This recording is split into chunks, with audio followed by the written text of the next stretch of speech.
This is the Fiscal Court meeting, work session for August the 12th, 2022. We welcome everybody. We have a packed house in here, and so we'll get started and we'll call this meeting to order. And first on the agenda is the Pledge of Allegiance by Micaiah and Amy from the VFW. So let's all stand for the Pledge of Allegiance led by Micaiah and Amy.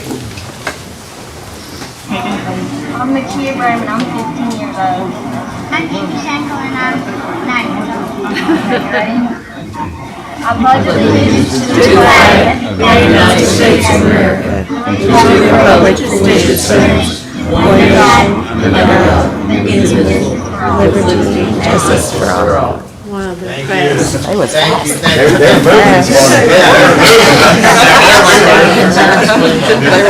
Catch up with these young folks, right? All right. Thank you, Micaiah and Amy. Let's now go to promotional pinning ceremony. Chief, call you up. We have Jason Brooks to battalion chief, Sean Mertz to captain, Garrett Turner to engineer, and let's call them up one at a time. And I would ask that those that are being pinned, when you get a chance, to introduce your family as well. Okay, Chief? Thank you, Judge. Let's do that. Morning, Court. We actually have one extra, Michael Shaw. He was promoted earlier in the year. Okay. It wasn't on the agenda, but we wanted to give him that chance. He was a standalone promotion, so we wanted to make sure that we honored him and give him the chance with the pinning ceremony. So Okay, great. We'll start with Michael. Okay. Can you come up? Michael's been with the department for about 15 years. I have no doubt that he'll do great in the engineer position, very mechanically minded, and we're proud of him for making this promotion. Michael, if you want to pin one side, Chief over to pin the other.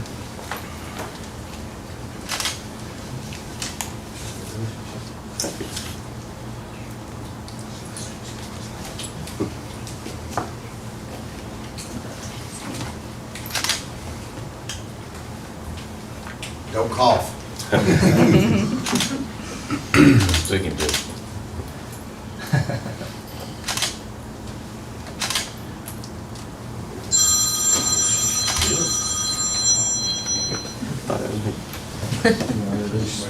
This is my wife, Jessie. Congratulations.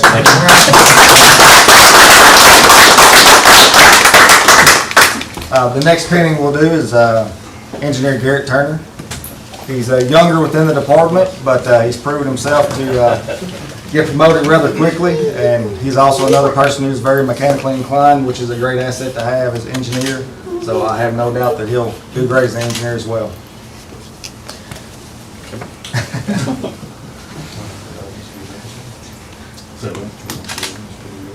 It don't matter to me.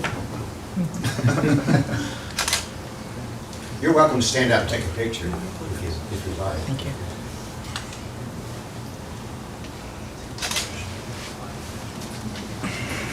Thank you, sir.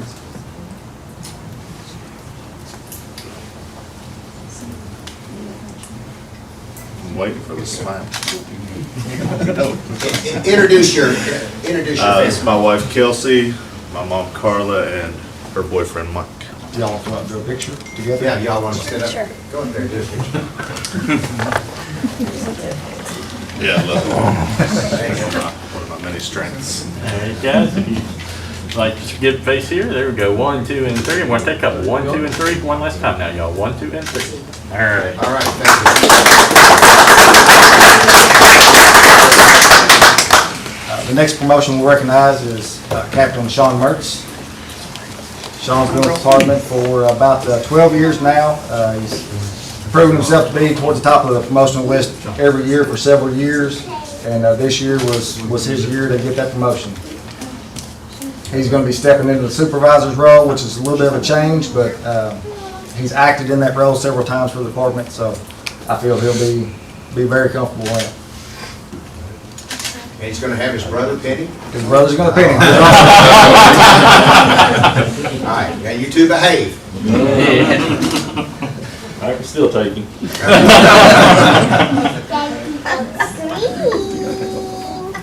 Daddy, don't scream.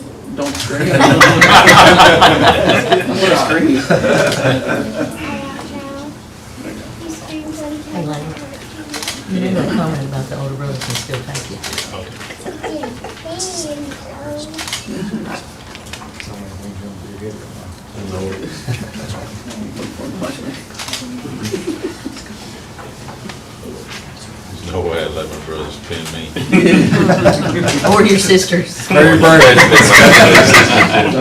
Oh, but how they would like to Oh, hear. they would, they'd love it. This is my wife Kristen, it's my daughter Kaylee, and my daughter Kinsey. So, All right, guys. And your brother. Yeah, well, yeah, they know him.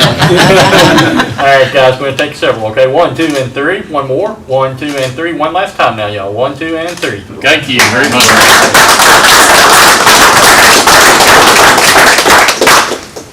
And those girls are really cute. I don't worry about it. Better shake.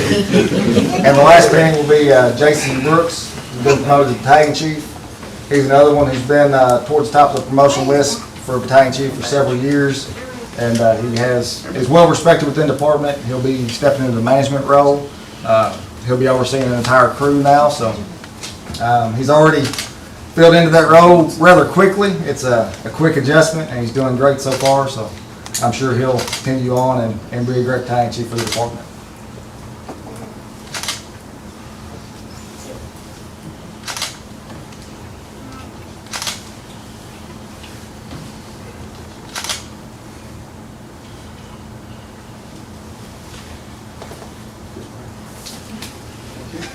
This is my wife, April. 1, 2, 3.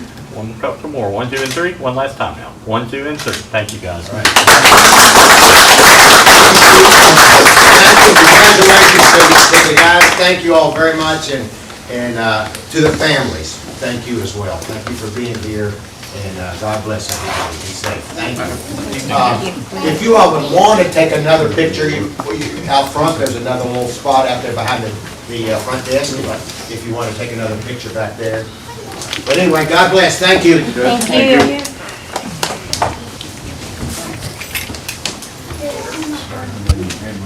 All right.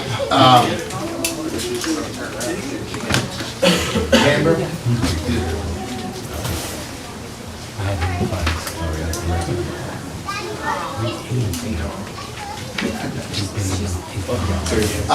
Kate, are you on? Kate McCain? Yes, I am. All right, I wanted everybody to see our new deputy treasurer officially, but unofficially our treasurer in the making. Kate has been here for a couple weeks, and actually today, well, Monday will make 2 weeks, I guess, and so we're excited about having her, and she's still here after all of that work. So Kate, welcome. You're welcome to say a few words if you'd like, but I want to introduce you to the Fiscal Court, and we have a lot of people watching today too. So welcome, Kate. Thank you, and I look forward to working with you all. I told her to limit her speech. I was going to say, that was literally a few words. Okay, Eddie, Magistrate, do you have any questions, anything you want to say to her? All right. Just welcome. Yeah. Thank you. Welcome. Yeah, she's been great. The past couple of days, we've been able to go to all the elected officials as well as the department heads and just introduce her and sit down and talk about the process, and she's learning a lot. If she's in the other room, busy with other stuff, but when you sit down and talk with her, you can see all of this knowledge just coming out of her head. It's overwhelming. She's been great. Thank you, Kate. God bless. Thank you. All right. The next item on the agenda is a week from tomorrow. We sent a lot of flood relief donations and items to Eastern Kentucky. Chief, I'd like for you to give us an update. I believe Andrew's got some pictures. And then I also have Tommy Russell to also talk about what we're doing as part of the community as well. Thank you, Chief, and thank you, the fire department, for obviously what you did. Thank you, Judge. Well, the main thing we want to do is thank the community. They really showed out on this one. We actually had so many donations that we had to coordinate with the National Guard Luckily, they reached out to us, told us that anything we had overstock that we couldn't handle, that they would take care of sending down. We had a contact that I made down in Floyd County that we were able to establish where the most need was for our items. So we called them last Friday morning to determine what area needed the items we had the most. So all items ended up going to Pike County. I believe, Andrew, some of the pictures there of the donations, and there's a few pictures of that's actually at the facility in Pike County where they were dropping off the supplies. We sent 2 guys, and that's a 16-foot by 8-foot box trailer. It was loaded, as you saw in the picture, all the way to the top, and then we also had a couple pallets of water show up after that we had to get with the Boone Center. They were willing to take it down for us. So just want to thank the community for all their support and help for the Eastern Kentucky flood victims. Absolutely. Thank you, Franklin County. Just remarkable and wonderful. We have such a great community and it wants to help people. And this is another example of it. Do you know how it's dispersed? Do you know what's that process once you drop it off and how that works? So where we dropped it off was like a distribution center. There, it's the Appalachian Wireless Arena, I believe it is, like a convention center down there, because there's several roads that are impassable, and then they have local coordination with the cities that are around them, and they get it dispersed to the people in need from there. Okay, all right. Well, thank you, Chief. Tommy, we also have you here to talk about the other part of it is other people wanting to help. Chief, God bless. Thank you, guys. Thank you all so much. And welcome, Tommy. Yes, sir, thank you. Good morning. Good morning. Oh, Andrew. I don't know where Andrew is. He's in the room, little room. He'll get Watching this. Andrew will get it on. Okay. So, just talking about the East Kentucky disaster, early on, and everybody wants to contribute, but the judge and I were in a meeting the other day. That flyer is a flyer that came out early on, and it talks about people that are self-deploying or donations that maybe don't fit the need at the time. And that flyer was posted early on to make sure that whatever was being donated was needed. There are a lot of things that probably were given that weren't needed. I've seen statistics that say 60% of donations get put in the trash after everything's said and done. So, but the judge and I were in a meeting the other day, and it came down to cash, and cash is king still. Donations to the Red Cross are the easiest thing, or I'm looking at this, it says Team KY Flood Relief. Pardon me, I don't have my glasses on. You need my glasses, Tommy. .ky.gov is a website to donate to the flood relief victims of East Kentucky. And all of those donations cash donations will go to the entities there, and they will use them as they see fit to buy the necessary articles. We did send 8 people downrange last weekend. Yes. The weekends are mixed up. And they did pretty much damage assessments on bridges and private drives. And I was just kind of looking at this last sit rep, and it seemed like it said there were, out of 1,000 bridges down there, there was looked like 75 or so that were damaged, that were going to have to be repaired or replaced, that were private drives for people that couldn't get across or couldn't get either way, one side or the other. And I think that's what our guys went down and did. They were assessing to make sure nobody was trapped on the wrong side so they could get supplies to them. And they went Saturday and Sunday. So tell us a little bit about what we sent down there, both the city and the county sent. So you had 4 firefighters go? Yeah, we had a team go down on Saturday and a team go down on Sunday, along with a Gator ATV, so that they could go off-road and assess the needs of what they requested. Right. And I noticed it rained all day Saturday down there, so I'm sure their mission changed sometime along the way. I just feel like it did, and I haven't had a chance to talk to them, but I'm sure they were assigned various tasks as needed. So 2 city fire 2 city PD and then 4 county fire went down this past weekend with gators, all gators, trailers. We sent cots down, they stayed in the Hazard Armory, I guess, is where they ended up staying.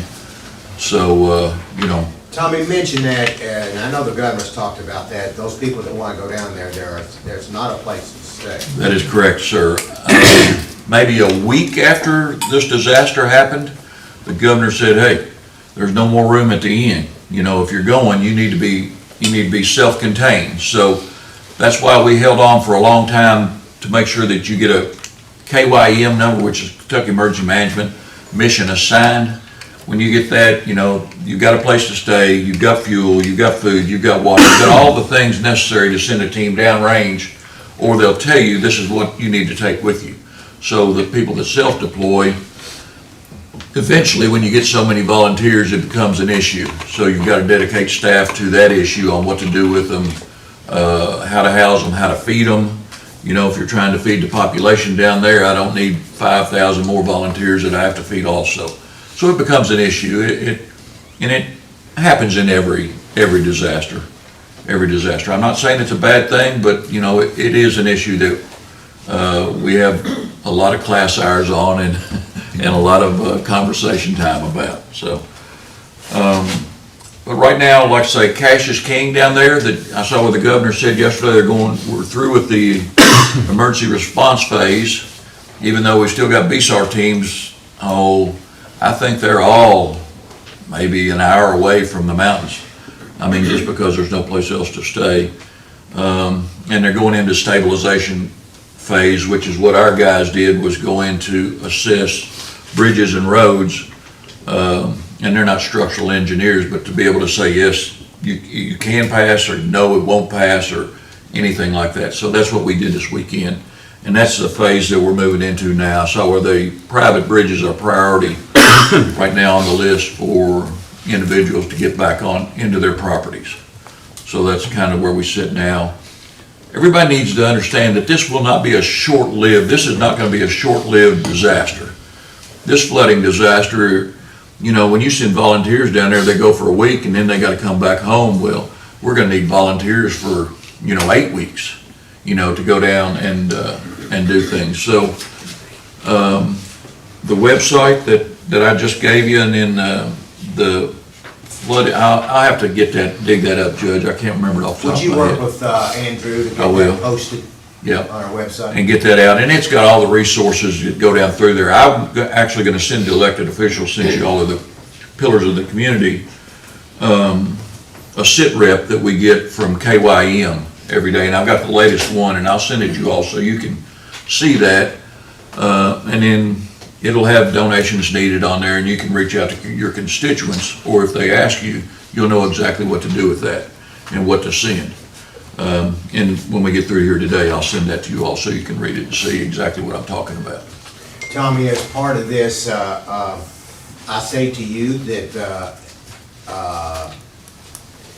we go through you, the county government, the city government goes through you, requests. So if there are other requests, personnel or equipment or whatever that may be needed, just let us know and we'll be happy to oblige. And thank you once again, Chief, in any way that we can to help with what we've got with our resources here in Franklin County. Yes, sir, absolutely. Like I say, if KYM will ask for it and everything goes through the proper channels, then we'll do our best. Just bearing in mind that we have to take care of our own here first, and whatever we have we can send, we'll send. Do you know anything on the plant board crew that's up there? I think they're coming over today. They were switching out water crews today, I guess, maybe, Lambert. I was talking to them yesterday. I think there were like 5 wastewater treatment facilities that were still down, and maybe 3 water systems. And they were down maybe at Heinemann. I don't remember exactly where they are, but they were trading out today and trying to get that. There were only like maybe that one water treatment facility was offline, and they were trying to get the pipe run back to it to get it back online. It'll be in that sit rep that I sent to you all today, so you can see that. But I did talk to them yesterday, and they were trading out. I couldn't. Yeah, I know remember they're coming back home today. They went last week. Yeah. All right, any other questions? Chiefs, thank you. Tommy, thank you. And community, most importantly, thank you for all that you've done. All right. Absolutely. We'll be in touch. You be in Okay. touch. Whatever's needed. You want me to do that other one now? You want me to wait? Yeah, okay, you might as well since you're up there. And that, what item is that, Tamara? Hang on a second, Tommy.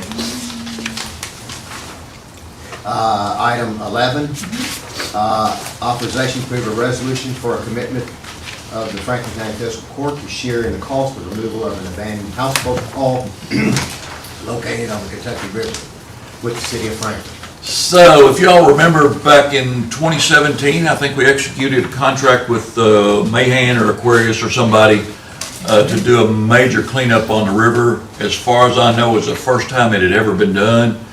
And I believe we removed 60 tons of debris out of the river between abandoned boats and junk and boat docks and whatnot. I know that I'm not the only one that's had a phone call about this, the hull of this boat sitting across from Big Eddie right now. So, the good and the bad is that it's obvious, you can see what it is. The tour boat that Buffalo Trace runs goes right by there up to the I-64 bridges. The good thing is the Kentucky River Authority enters into a contract every year with one of those companies to dredge around their locks, take care of the sailing line, remove debris out of the middle of the channel, and that's who we partnered with last time. I have been in touch with Justin Shanks from Mahan. That boat was delayed this year to renew the permitting, so it's due up here sometime this month. Now, we had a 22-foot river, which is a 15-foot rise for us in August, and I don't remember the last time we had that big a rise. I did go by, the boat's still there, nothing has changed on it. If I can get the river down to Pool while they're here, I was gonna see if we could remove that. I estimate the cost at $5,000 or $6,000 maybe, and I was gonna ask you all to split it with the city. That's what we did the last time that we did river cleanup. And I have been from one end of the county line on the river to the other end, and we've done really well. There's only one other little bitty, maybe 10-foot aluminum boat that's sunk downriver someplace. And I don't know that anybody would ever see it if they weren't looking for it. But we had a possible drowning one weekend and I was looking for that. So, but this is obviously an eyesore. And I can't remember what year it was. Back when we started all this in 2017, I had gone before a subcommittee for the House or the Senate local legislature because there's no jurisdiction for abandoned boats or anything on the banks, on the river, anything like that. And I hate to say this out loud, but if you're going to get rid of something, you do just like this person did, leave it up there and tie it off and it's done, you know. Okay, don't say that out loud.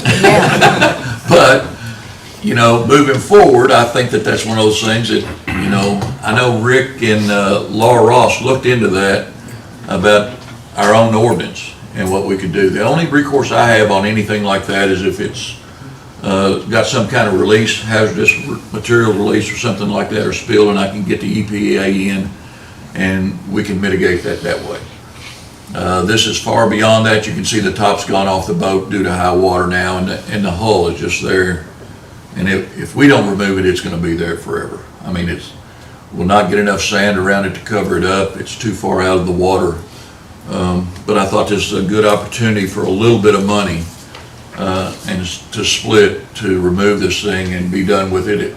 Like I say, I think we each spent $20,000 last time for a $40,000 total. We came in well under that, but we cleaned it up once, we might as well keep it clean. It's kind of what I think. I mean, it just, like I say, I know I'm not the only one that's had a phone call about this boat. So I would just ask you to split the cost with the city. I got a contract with Mahan. They're looking at it right now, and whether the bill comes to the city or the county and we split it, either way, it doesn't matter to me. But they're going to look at it when they come upriver to make sure I haven't misjudged the amount of time that it's going to take, and the price won't be $20,000, something like that, I wouldn't do that. But, I think for $5,000 or $6,000, we can get rid of this thing.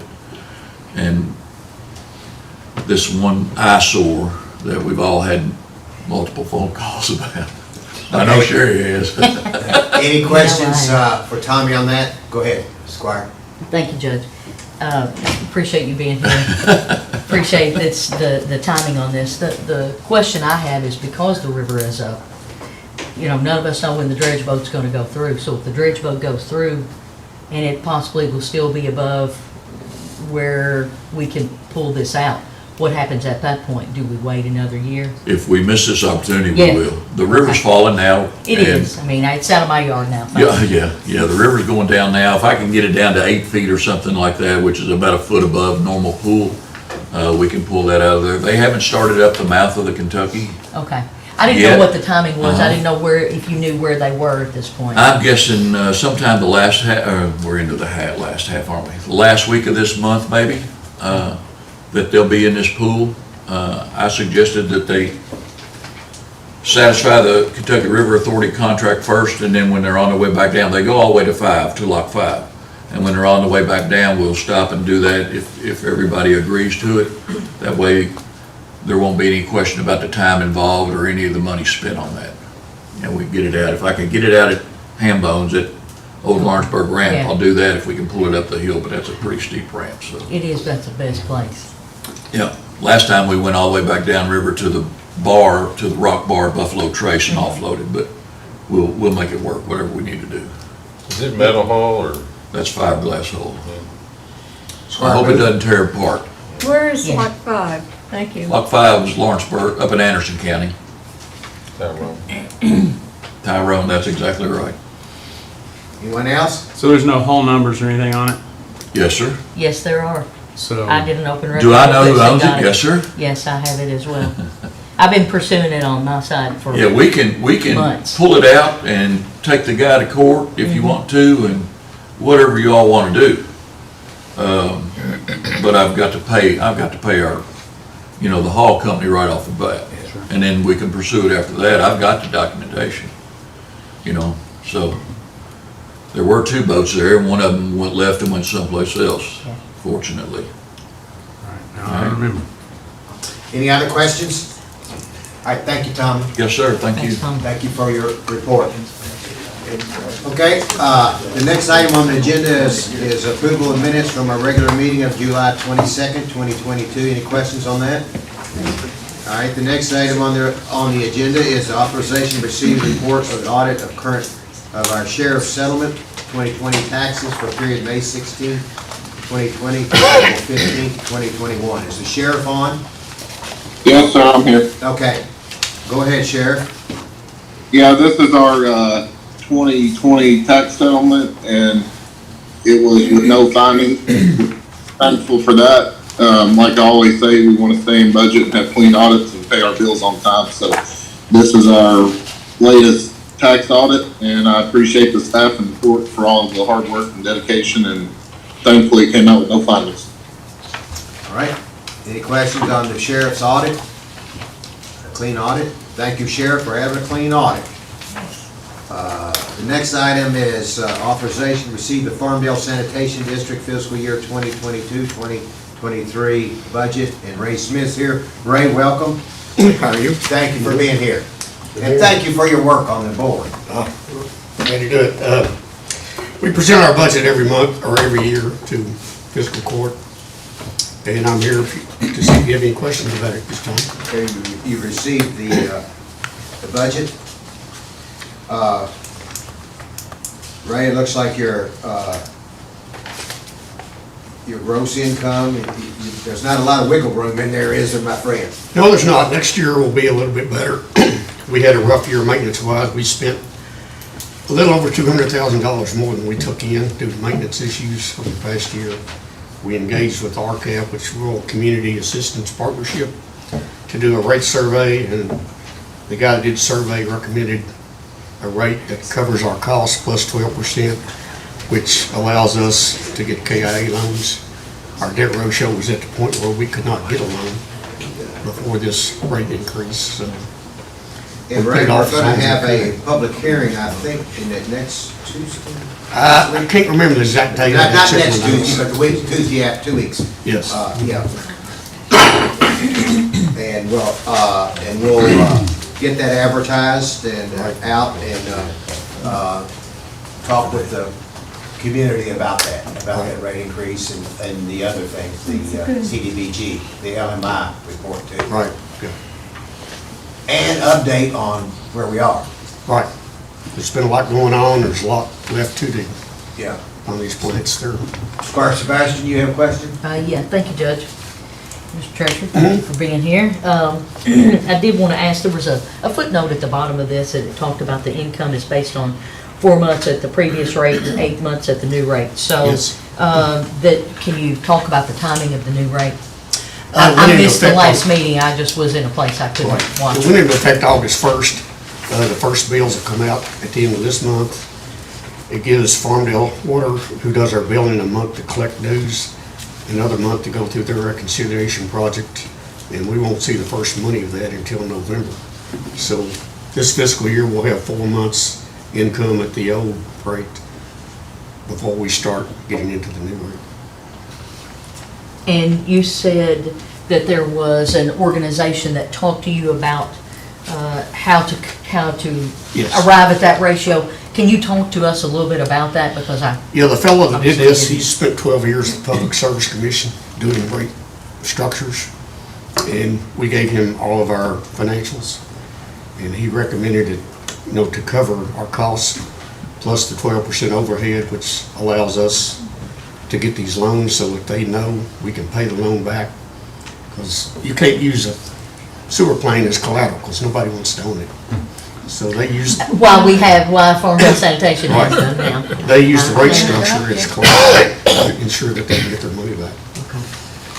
And if something big happens to one of these plants, we've got to have a loan to do it, because we can't afford to fix these things on our operating fees.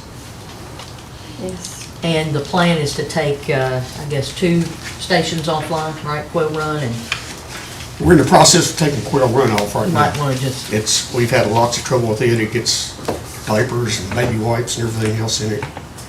The pumps burn up every month or 2. It has to be pulled out and cleaned, and we have to pump it.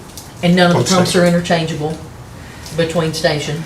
No, not really. Some of them can be used in other plants. I had always heard the other, so.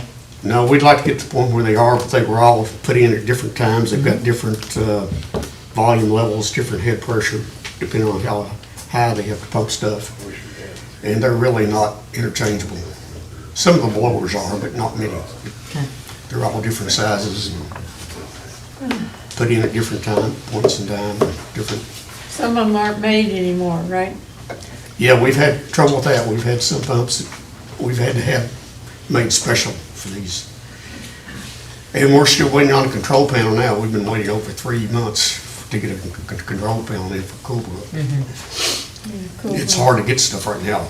If you have a flood in St. Louis or New Orleans, all this stuff, the warehouse is empty out and it goes to these flood areas. Sure. And everybody else just can't get anything until they build the inventories back up.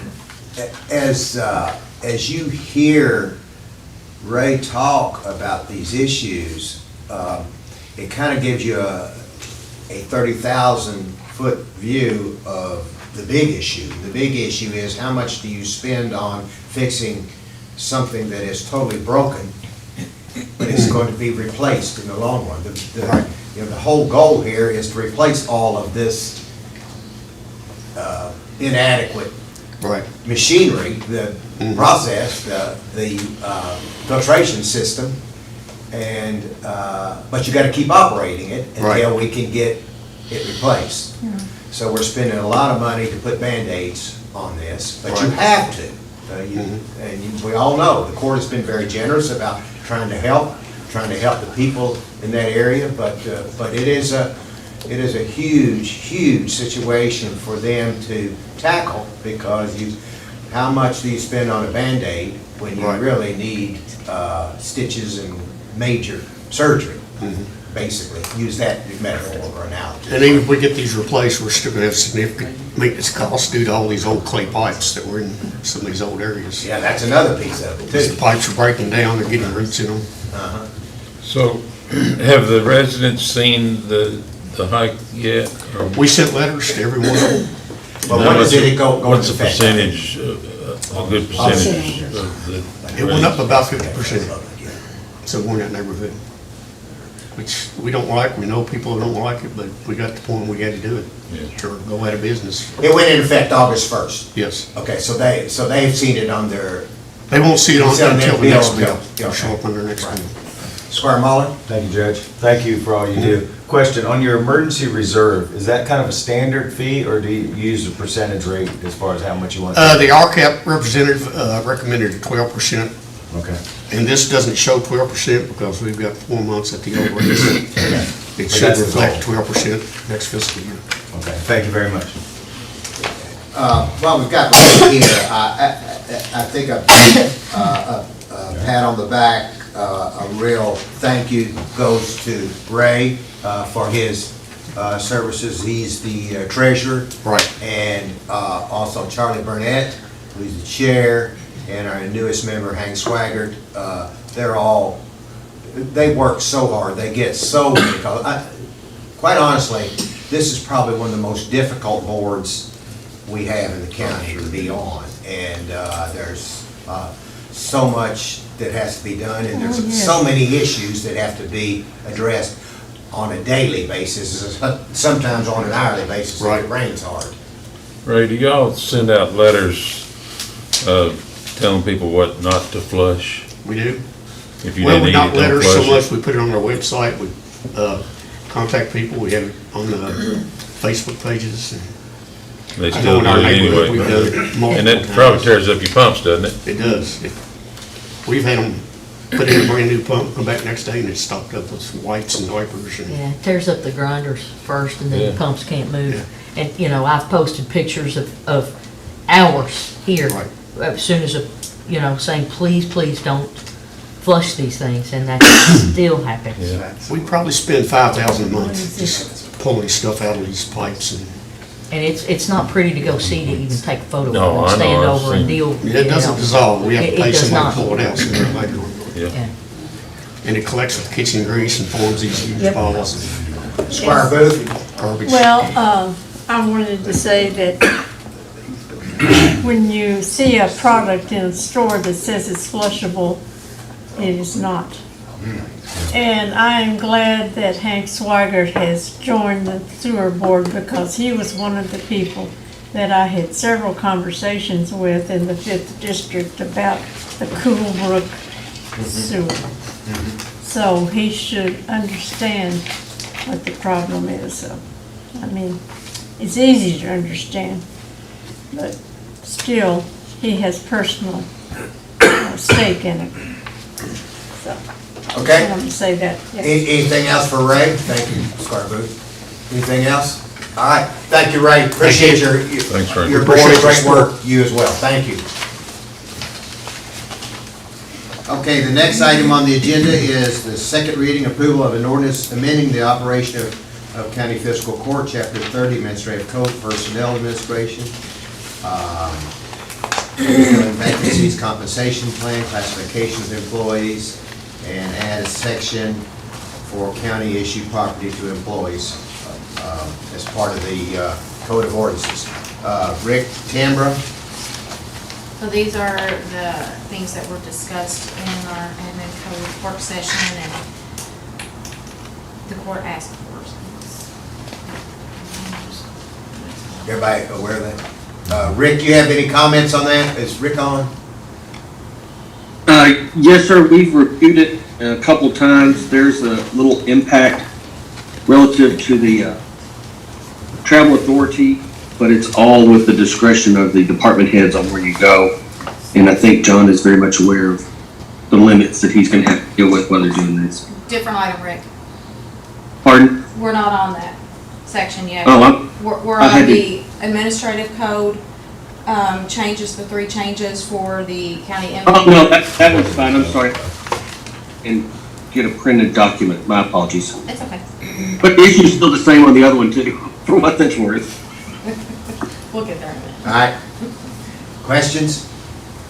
All right, let's move to the next item. The next item is second reading approval and ordinance amending the table of special ordinances, section 1, zoning map changes of Franklin County Code of Ordinances for an acre, 49, almost a 50-acre property identified as on a DVA map from rural residential RR to ag district in Peaks Mill.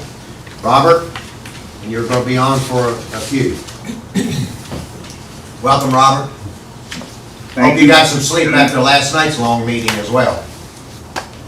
Not as much as I'd like, but I appreciate it. Good morning, court. So this is the second reading of the ordinance for zone map amendment request of 49.96 acres of property located at 3730 Peaks Mill Road.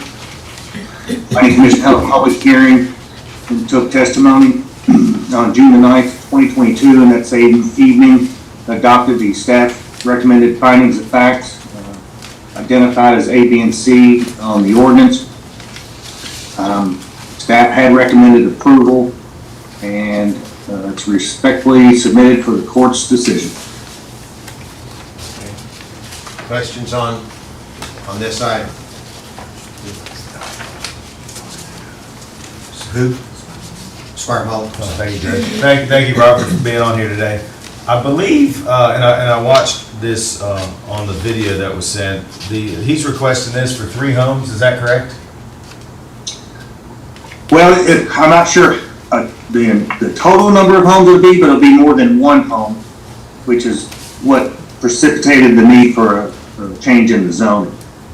So is there anything that protects us as far as, because this is a touchy subject in the last couple of years, and I think I'm at least, for agriculture and things, but is there anything that protects that what the applicant is asking for actually kind of goes through, or is it just in the planning commission's hands once it leaves if we approve it? Well, are you referring to the number of homes that are constructed? Or yeah, I think in the meeting he was talking about doing a fruit stand and different things like that. As far as what actually happens, that he doesn't turn around and sell it tomorrow or something like that. I'm just trying to. Is there any guidance? Well, there's nothing that the government can do if they choose to transfer the property to another owner. All other activity on the property would be regulated administratively by myself and my staff. Okay, so before the applicant does anything with the property, has to come back in front of you or the planning commission? Me.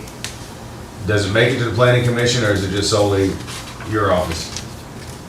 Solely my office. Okay, thank Unless you. he tries to rezone it again. Okay. Or unless a conditional use permit's requested, then that would go to the Board of Zoning Adjustments. There's a lot of variables. Okay, thank you. Yes, sir. Squire Tracy? Robert, would it be accurate to say that this probably is not going to be the first one that comes to us from this particular area where this family has decided to cut up their farm and sell in 50-acre tracts? So this is probably not going to be the first one that comes to us. No, sir. This is could be viewed as a common occurrence. Farm owners have 2 options as it relates to their farming activities and additional residences. The Franklin County ordinance currently reads that more than 1 dwelling can be constructed on any farm in an agricultural district for a family member or a tenant who is working the farm. So for an ag zoning, they could, build, if it's a horse farm, they could have 4 different, homes for tenant farmers, things of that nature.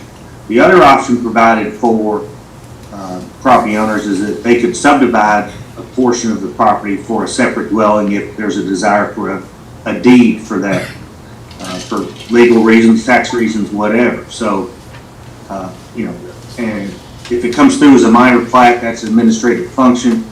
So, there's 2 ways to go about it in the ag zone. What is the size, I'm sorry. Go ahead. What is the size of the, what is considered a minor plat, acreage wise? the subdivision from the parent tract of 5 parcels or less within a 5-year period. So the 5 parcels includes the parent tract, so technically you get 4 parcels off the original tract. Okay, any other questions? Any other questions, anything else? Okay, Robert, thank you. Let's go to the next item, and this is once again, another complicated way to issue, not way, but issue. Mr. Attorney, should questions move through this issue, should we keep our questions only pertaining to the record? How do you guide us on how we handle this particular item? That's item 7 or item 8, or item 8. I'd ask the court to consider delaying this till the next meeting or meeting in between. This morning we received a lawsuit from the Kentucky Resources Council making allegations of some degree relative to this property, and I have not had to review it and would like that opportunity to review that further before a decision or otherwise is made on the Duncan Road property. I got that this morning about the time I was going to the printer to print it out.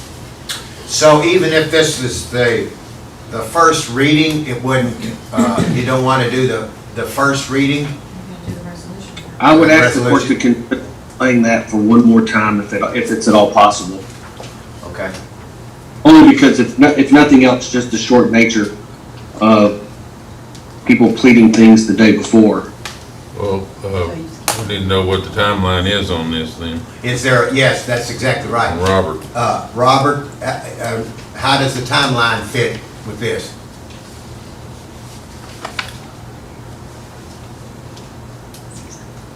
So per the statute, the fiscal court has 90 days after June the 9th, which was the date the planning commission recommended to the court. So roughly the second week of September. I don't have the exact date on me. June 9th. So we need to know that, Robert, if you would figure that up for us, because I think that is paramount in how we move forward. I think it's September Councilor 7th. Sparks, you need to kind of help us with that too as well. September 7th. Well, that's the deadline. That's what you're facing. It's X number of days state that they certified and completed their position. So the next meeting of the court is September what?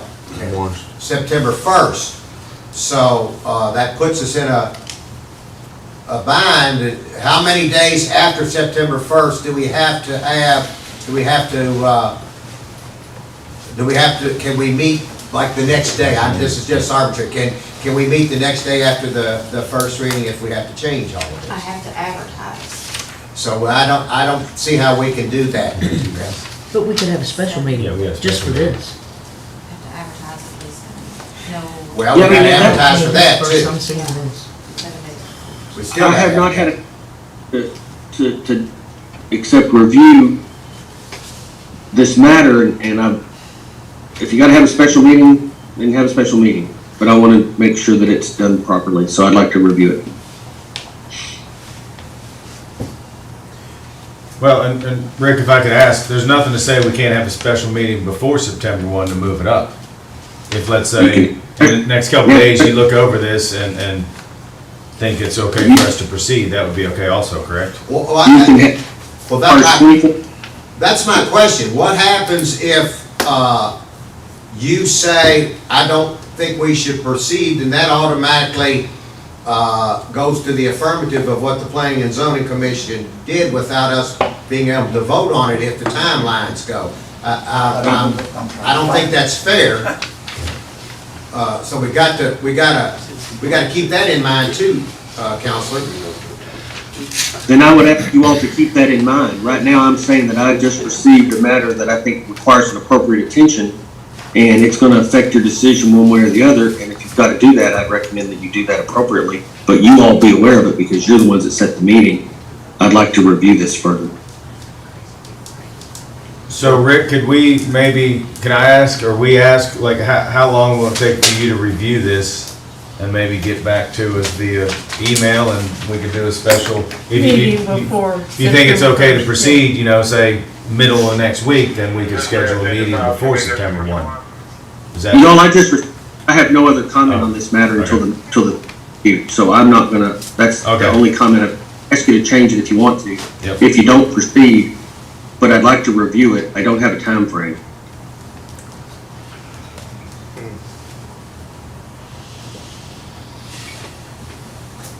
All right, let's see. Thank you. Well, hang on. Mr. Judge, as more than a casual observer here, I would like to just ask Mr. Sparks if the court could proceed to give first reading to an ordinance, and then you do all the review you want to do, and if they don't give second reading to it at a later date based on your advice, then that seems to settle the matter. But is there anything to prohibit them from giving first reading to the ordinance? I just looked on CourtNet and didn't find any lawsuit against the Franklin Fiscal Court in the last 7 days. So maybe it's filed, maybe it's not, but is what you have filed, or is it? So I've made as much opinion as I'm about to make on this, and that really, I'm serious about that. I've received a document that I believe impacts the court's activity. I've asked the court to pass it. That is my last statement on this matter. Okay. Thank you. Thank you. Thank you, Counsel.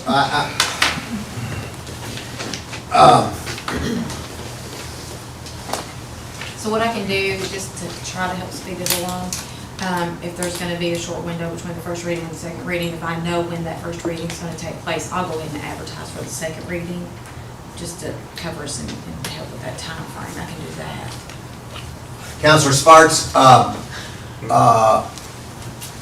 or Tamara, let's ask you first and then Counselor Sparks. Could we have a meeting on Monday afternoon at 5 o'clock?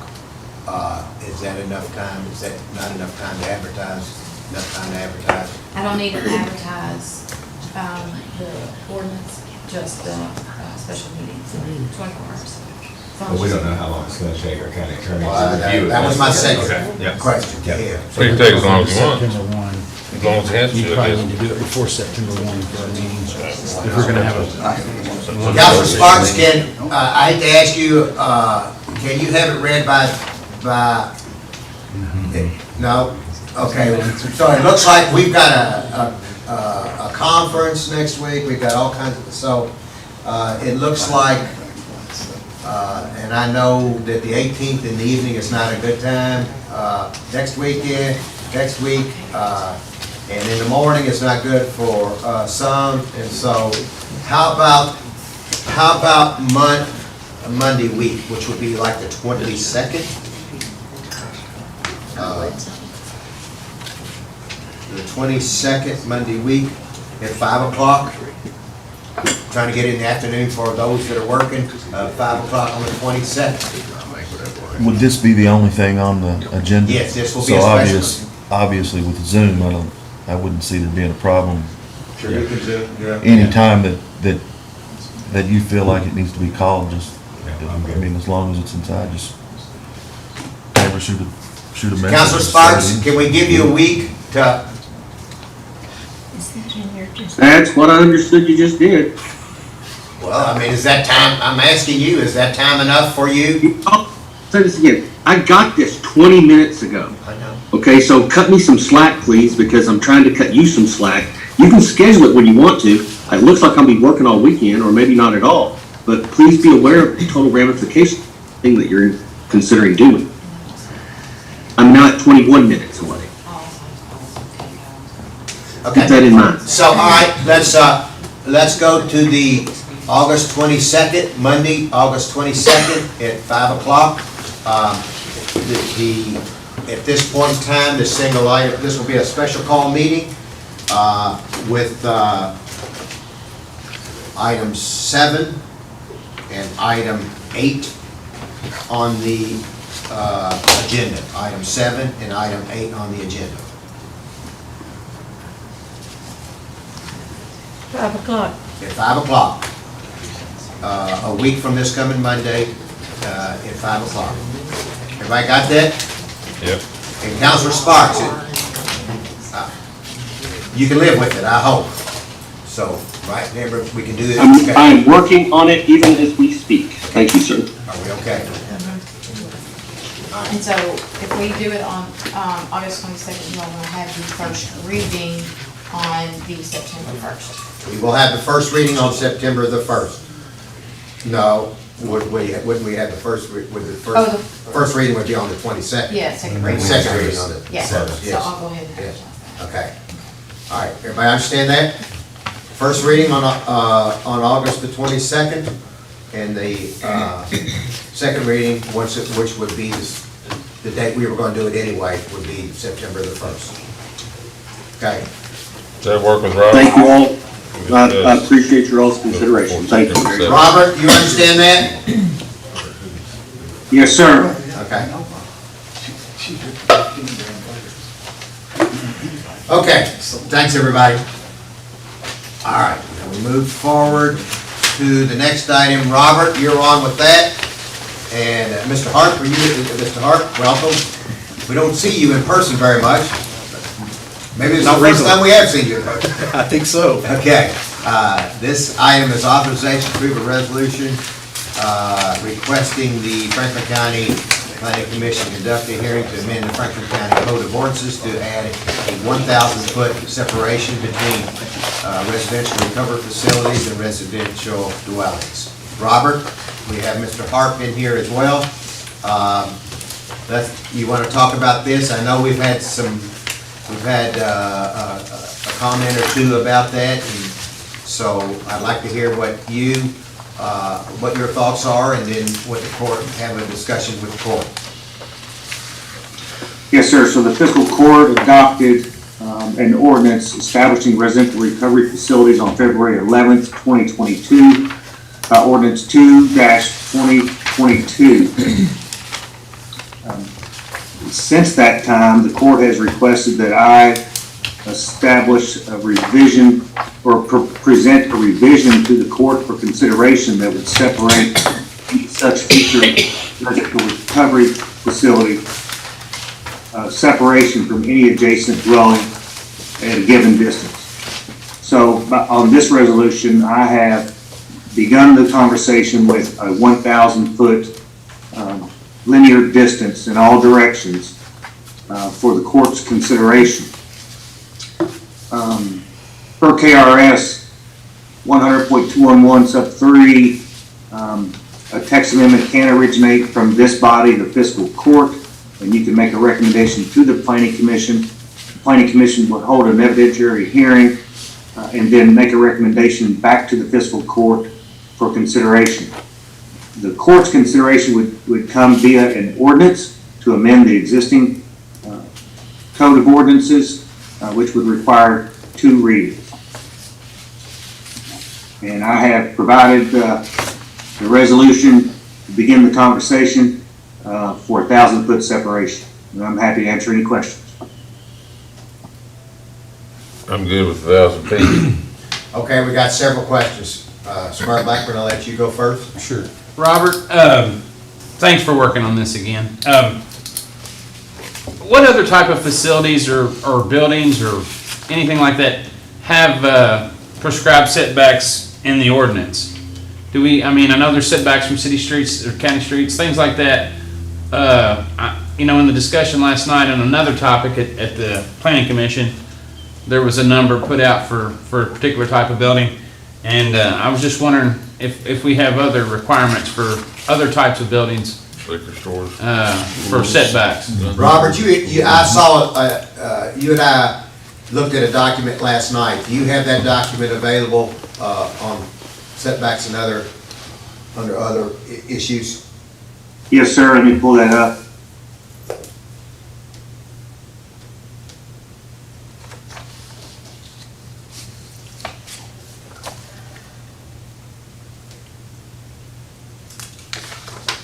So I I've reviewed much of the codified ordinances for Franklin County and have the following. We don't see it, Robert.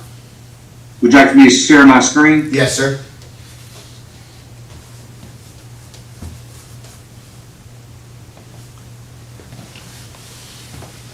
Mr. Tippett, would you allow screen share, please? Yes, sir. Give me just 1 second. All right, you should be good to go. Thank you. So Can you enlarge it, Andrew? Robert's in control, so he would have to do it. I can read. Can you zoom in, Robert, and your document, please? Yes, sir. Okay, you go. Okay, so the first one that I pulled relates to landfills that occurs in the E-ZL zoning classification. And it refers to the actual waste pile itself. Herein referred to as the waste boundary. It says it shall be no less than 250 feet from the property line. And then it further states that the boundary shall not be within 750 feet of any dwelling or mobile home. All right, so 250 feet within the subject property and an additional 500 feet thereafter. All right, that's how it comes up with the 750. When you say waste, are you talking about landfill? Yes, sir, solid waste. Okay. So the mound of tracks, the toe of the slope, can be no closer than 250 feet to the property line or 750 feet from any dwelling, which includes that 250 feet. So an additional 500 feet outside of the property line. Okay? Next one relates to the industrial commercial zoning classification. It says if it's adjacent to any residential district or any residence, it shall be at least 80 feet away with a landscape screen. Okay? So 80 feet for industrial commercial. Industrial general, it shall be 100 feet from any residence, any R district or any residence. So in the absence of a structure on a residentially zoned piece of property, the 100 feet still applies. There are other examples within the codified ordinances for Franklin County that have separation standards that relate to sexually oriented businesses, alcohol sales in proximity to other uses, things of that nature. But as it relates to the zoning ordinance, these are the ones that I came across that I thought would help illustrate past actions of the court. Robert, would you, I believe the court saw it, but would you share the concern that our building inspector talked with you about, or sent an email about doing the 1,000-foot? Yes, sir. So the 1,000-foot separation being proposed this morning is between structures. So if an existing residential recovery facility structure exists on a piece of property, and for example, let's say it's 500 feet off the side property line to an adjacent vacant parcel, okay? If a building permit comes in for a new home on the adjacent parcel, per the ordinance, I would be required to enforce the vacant tract to set back 500 feet off of their property, thereby, in essence, punishing the adjacent landowner and not the recovery facility. So that leads to the conversation of should the distance separation for the residential recovery facility be to their own property lines. That's a point we hadn't really discussed until that was brought up on the other side by our inspector. It's something to consider, everyone, that. Yeah. I definitely think it should be considered to the property line, because I don't think you're gonna have that issue with a landfill. Nobody's gonna wanna build their house right on their property line if they've got the landfill's got the distance, but it imposes restrictions based on the party that has prescribed them on the other landowners, and I think that's wrong. Well, we're not talking about the landfill. It was an example, Mark. Yeah, just an example. Robert, thanks for working on this. It kind of brings to mind, I thought we had talked about putting landscape buffers in with this, whatever we decide the footage is, to help buffer in between any residential and the recovery center. You remember anything about that? Yes, sir, there were discussions to that effect, however, that did not make it into the ordinance. We can add that though, as this part of this change though, right? Yes, you can add whatever you'd like. Time to do it.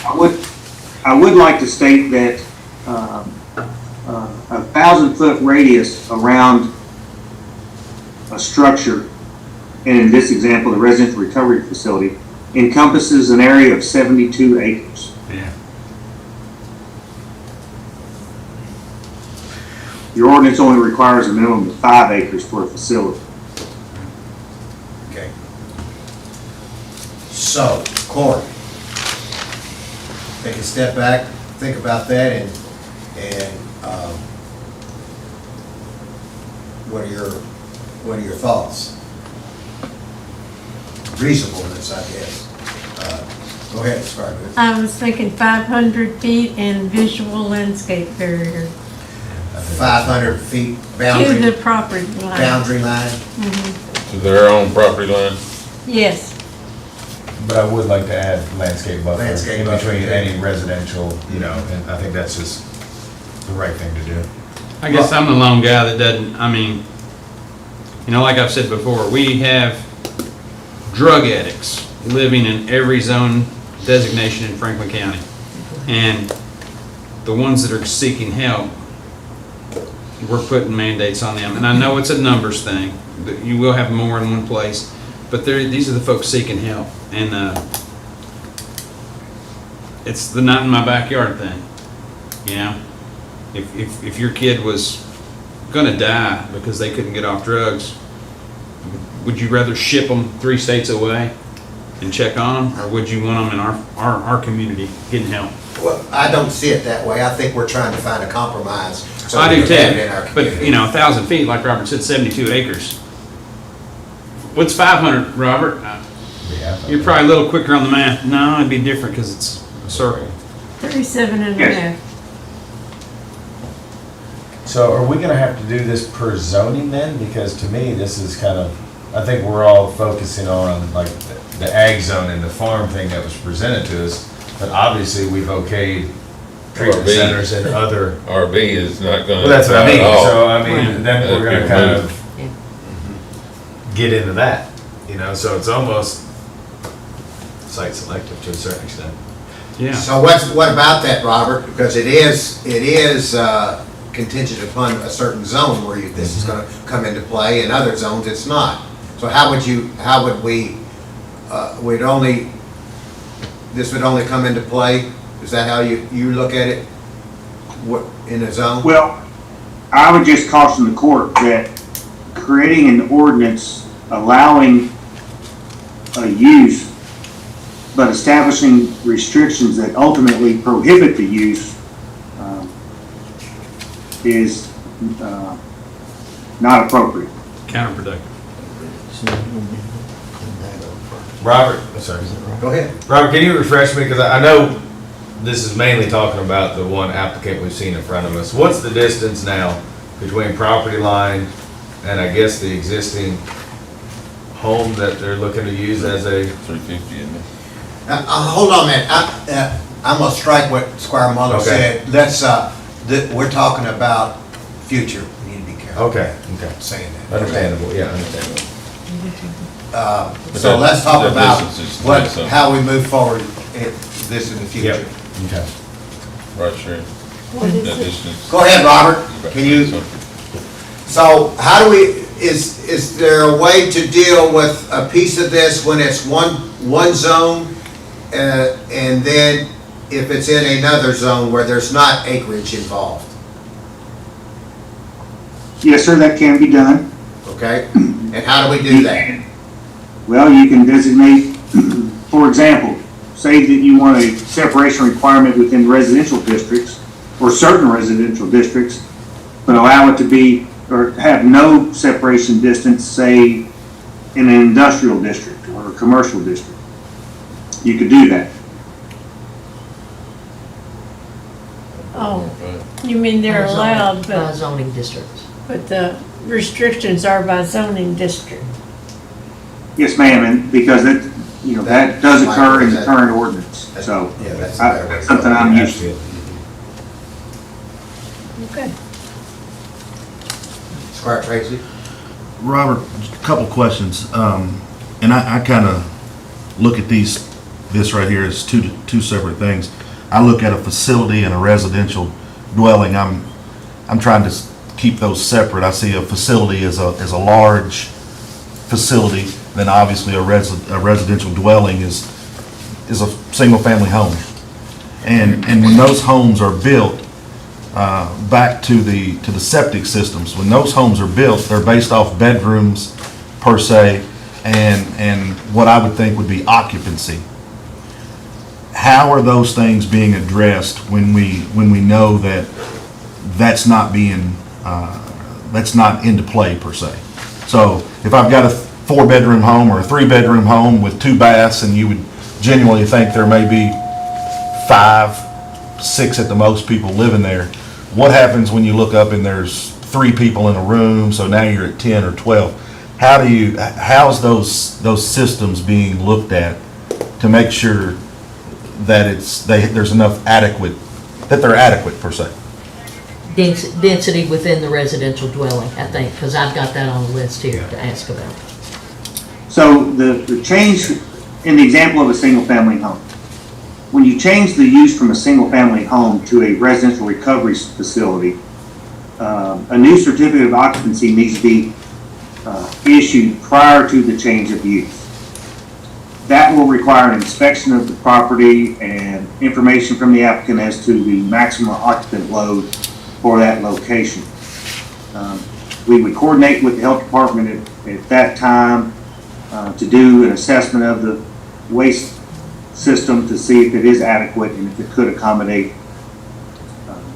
that occupant load. We would also coordinate with the fire department and the fire chief. Secondly, any conditional use grants me the authority to inspect a use at any given time to ensure compliance, because conditional use permits are revocable by the decision of the Board of Zoning Adjustments after I report back to them. So if there's an issue of non-compliance, I'm allowed to form an inspection and report back to the Board of Zoning Adjustments for their action. I see. So Robert, on that same note, and thank you for answering that, because I think everybody had that on there. Does the health department have regulations in Franklin County for recovery centers to go by? Yes, I met with them, and they do have a category that they would classify a recovery facility under. So, okay. Mr. Harp and I actually met with the health department together, Mr. John Cameron, who's the environmental specialist for the health department, and we went over those regulations. So the answer is yes. Okay, thank you. And then Judge, I guess again, I would love to add at a minimum, and I know we're still talking about the 1,000 foot, which I think we're gonna have to do something different there, but I still think regardless, there needs to be landscape buffers between, in certain zones. I think it'd be appropriate. So Robert, with that idea in mind,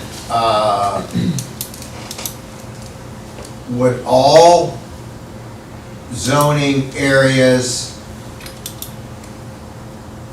be, would a buffer landscape buffer be the same in all zoning areas, or, for example, industrial to residential, you already have that in place, but if this facility were to go into industrial, and it may end up being next to professional office or something like that. How, if a buffer's not there and not required, but could we require particular buffering in certain areas, or does it have to be all areas where there's a residential facility? You understand my question? You could amend the ordinance to impose a buffer requirement, any combination of a buffer, from one zone to the next, at the, to address the screening of the actual facility itself. So for instance, let's say that it locates in a professional office district with a general commercial zoning next to it.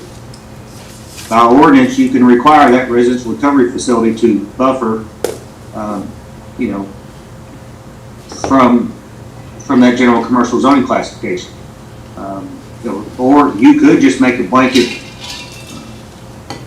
amendment to say that it shall be buffered on the both sides and rear property lines at a distance of X with material Y. Combination of, privacy fencing and landscaping, or just fencing in the professional office district. It's wide open to you right now of what you want to do. So, I guess what I'm trying to get at is you have the flexibility now to impose what you would like. Okay. Robert, and I encourage you to explore all options. Would it be easier just to do something, if anything, abuts residential, and then if there's a case that they're presenting one, a subdivision, that when they come in front of P&Z, they just ask for like an exemption because it's not practical there? Is that easier to do it that way, or do we do it individually? They would need to, at the time of the application for conditional use, they would also need to file for a waiver to the landscape requirement that would also be heard by the planning commission, in which they would have to prove that it's impractical or impossible for them to comply with the ordinance. An example may be high pressure gas line along, a given property line, or multiple easements in the yard. So there are examples in which a waiver may be granted. However, that still needs to be scrutinized by the staff with a recommendation to the board. So it's probably best that you add the buffer requirement and then let the process work through first and see to require that it does happen, and then if it can't happen for a given reason, then we'll analyze it, present it to the board at a public meeting. All right. Sebastian, you've had your hand up. Thank you, Judge. And I do appreciate the staff, bringing something to us today at court. I have a couple of things, because we've talked about a number of things since this has gone in after hearing a couple of meetings from the Board of Zoning Adjustments. One of the things that Squire Tracy brought up was density within the residential dwelling of non-related people, because residential dwelling, you presume that relatives and/or people that you brought into your family unit are there. So density of that, I think that's something that we need to talk about. How many people? I do think we need to talk about infrastructure impact. Initially, when we talked about this for multiple court meetings, we talked about, water and water pressure. We've talked about waste. We've talked about, septic tanks. We've talked about gray water runoff.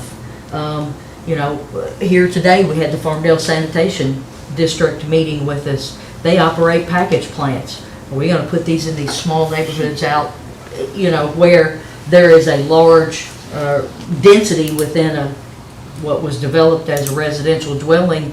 Package plants already can't handle the neighborhoods that they have. You're adding more people into a residential setting. So I just share that for our consideration.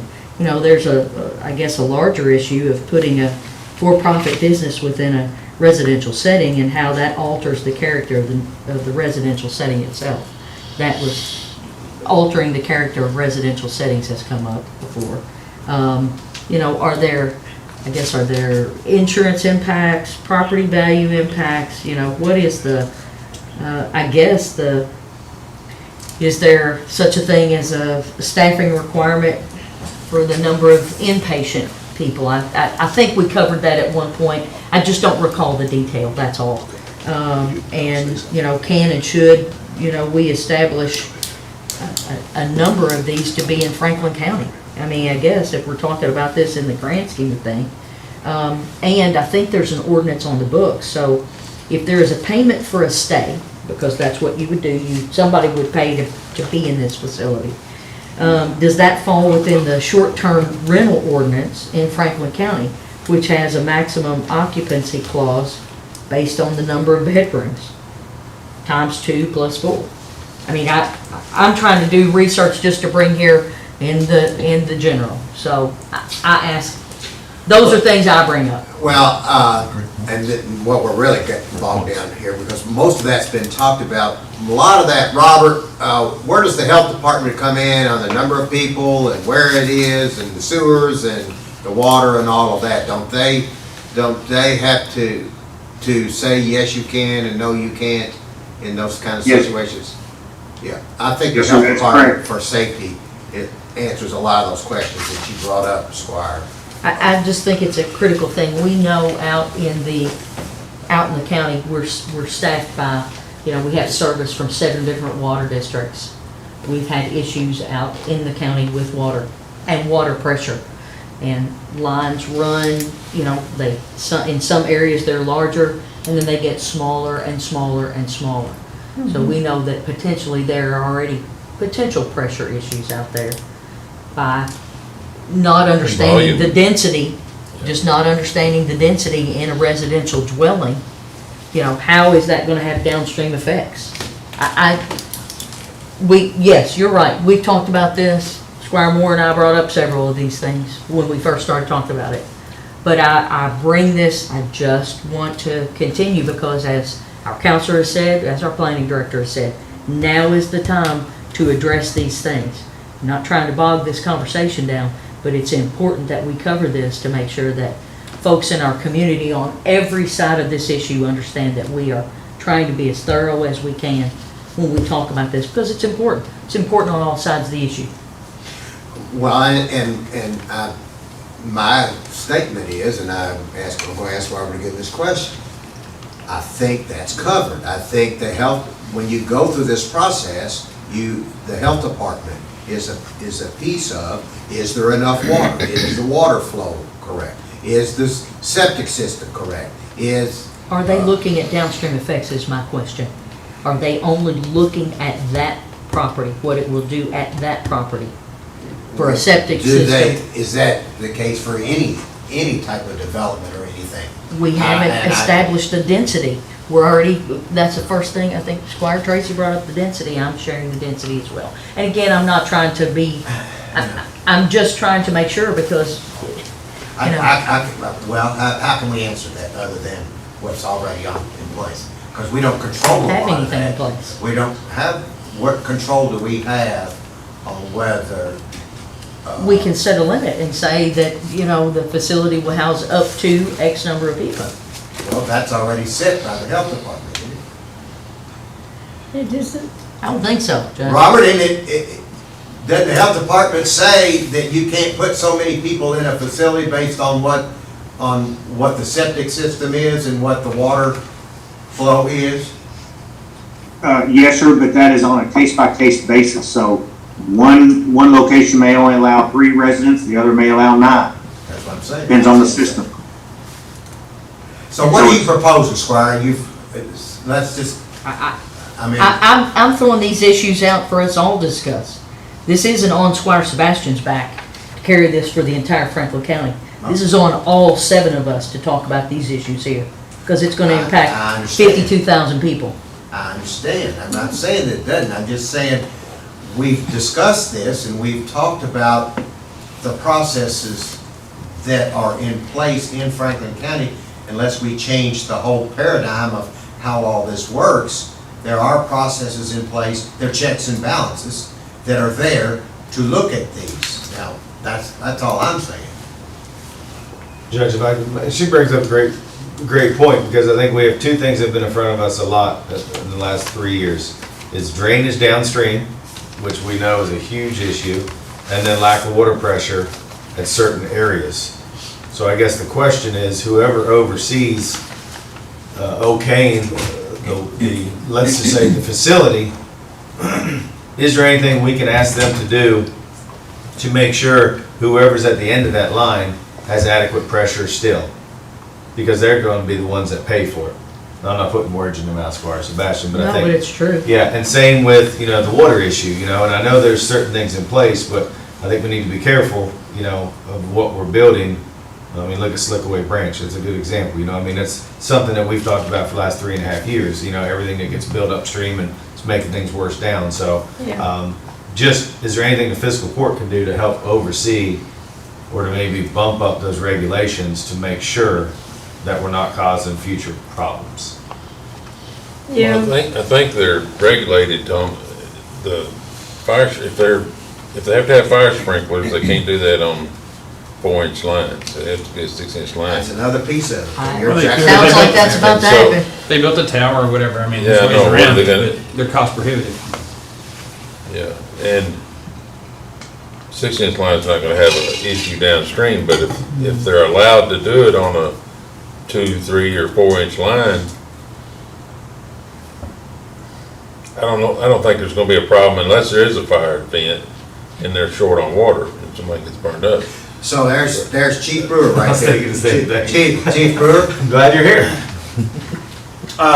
As far as the water issue, it's my understanding, based on the capacity load, as to whether or not it would be required to have a sprinkler system. And then that's the determination for the need of the water flow, falls back to the water districts to do their calculations to see if they can support the required flow for that system. That's my understanding with talking with Robert Hewitt and Building Inspector Greg Owens. So is that, let's say that process is moving forward, and they're gonna put 15 people in, and it's on a 4-inch line in a facility out in Ball Knob or wherever, and we're working through that boundary and all that stuff. So is there consideration by you or the water district or Robert, you, in what can and how that will affect that particular home and how it affects downstream from that? From the understanding I have, because I don't know exactly what the lines are capable of supporting and what they're not supporting in all the different districts based on their sizes and based on their number of occupants that are on those lines. So that falls back on the water district to make that determination based on that facility and that request, to see if that line can support it. And if that can't support it, then in my opinion, or in my understanding, then they would either have to come up with an alternate means, or then that would be denied and would not be able to proceed. Robert, does the water district have, is the water district consulted as development moves forward on water pressure and its effect on that particular area, that particular piece that's being looked at and down the road and downstream from it, or down the line from it? District is. Yes, water district and all other utilities, along with emergency services, are asked for their input. That is made part of the staff report that goes before the Board of Zoning Adjustments. Okay. So there are steps in place to make sure that when something goes in that could adversely affect downline or downstream or whatever, that it's looked at. So it may not be enough to some of you, it may not, I don't know, but there are checks and balances. Right, Robert, am I correct in saying that? That is correct, sir. That occurs during our technical review of the application. And back to address the question to Chief Brewer, if, for example, let's say that the facility is proposing 20 residents and it needs 18 sprinkler heads. If based on the flow calculations and pressure provided by the water district, as well as the designer of the sprinkler system, if it cannot accommodate 18 heads in that example, then it will not allow the occupancy at the requested amount. So therefore, it would have to be modified to such a level where flow and pressure from the water can accommodate the number of heads required to serve the facility. Who requires those sprinklers? Is it fire chief or the state fire marshal or health department? Kentucky Building Code. Okay, let's get back, let's kind of refocus. Let's get back to the question in front of us, and that is distance from either dwelling to dwelling or distance from boundary lines, property lines. What's the court, what's the court's thoughts? What do you want to do? And with this particular item that's in front of us. Fire Tracy? Judge, as you referenced earlier, I think it's going to be on a case-by-case basis, zone to zone. I would ask for Robert to look at it and then look at each zoning, and then to make his recommendation per zone. If there's ones in there that don't make sense because they don't comply, then we pull them out. As you say so elegantly, this is a living document. Well, yeah, and that's true, but this is obviously, I mean, this is clearly based on a rural residential zone. In a rural residential zone, we can go to that, we can address that really quick because we know that one. And so Robert, speak to what Squire Tracy is saying. We're not looking at changes other than buffer changes, possible buffer changes in any other zone. Is that correct? Except in a rural residential where there is property, right? Or am I wrong in that? Well, I thought the discussion was to look at each zoning classification and find an appropriate buffer based on its zoning designation, because they vary. And I'm happy to provide a document to the court for consideration that would provide buffering appropriate to each zoning classification, in my opinion, based on the lot size and the potential for the facility located at, say, a given occupant load, okay? Because, for instance, if as today, if 1,000 foot is required, let's say in the rural residential district, well, when you try to install a 1,000 foot water line, you're losing pressure every foot you go. So it allowed me the opportunity to go back and research the infrastructure as it relates to zoning classifications, and then prepare appropriate measures for each zoning district for the court to consider.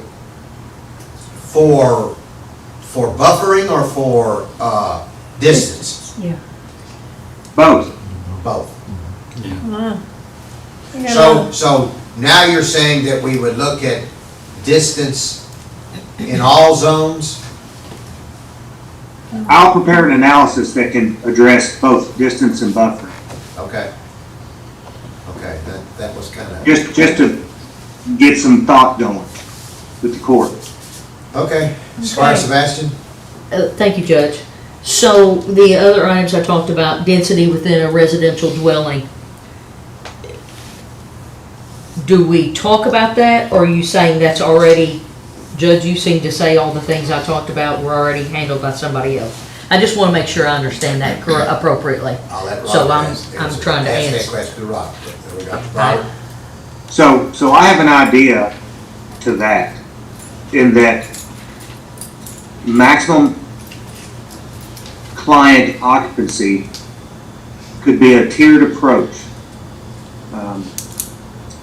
For example, 1 to 5 clients, say for, I'm just spitballing here. 1 to 5 clients, 25-foot separation from the property line, with, privacy fencing on 3 sides. 5 to 10, let's say you go to 1.5 acres, say a triple row of evergreens around the 3 sides and rear, along with, let's say a 75-foot separation from the property line.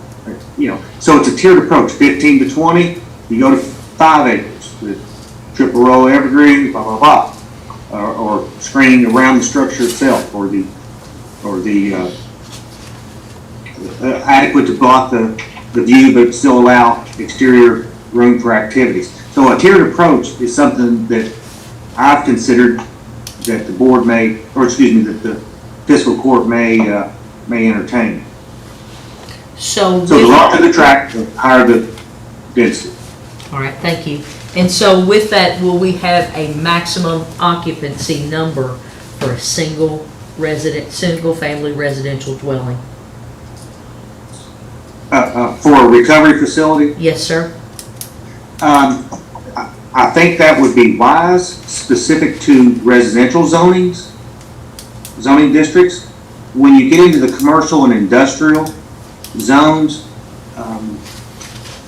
I'm not sure that the building code will ultimately determine in those districts, okay, the Kentucky building code.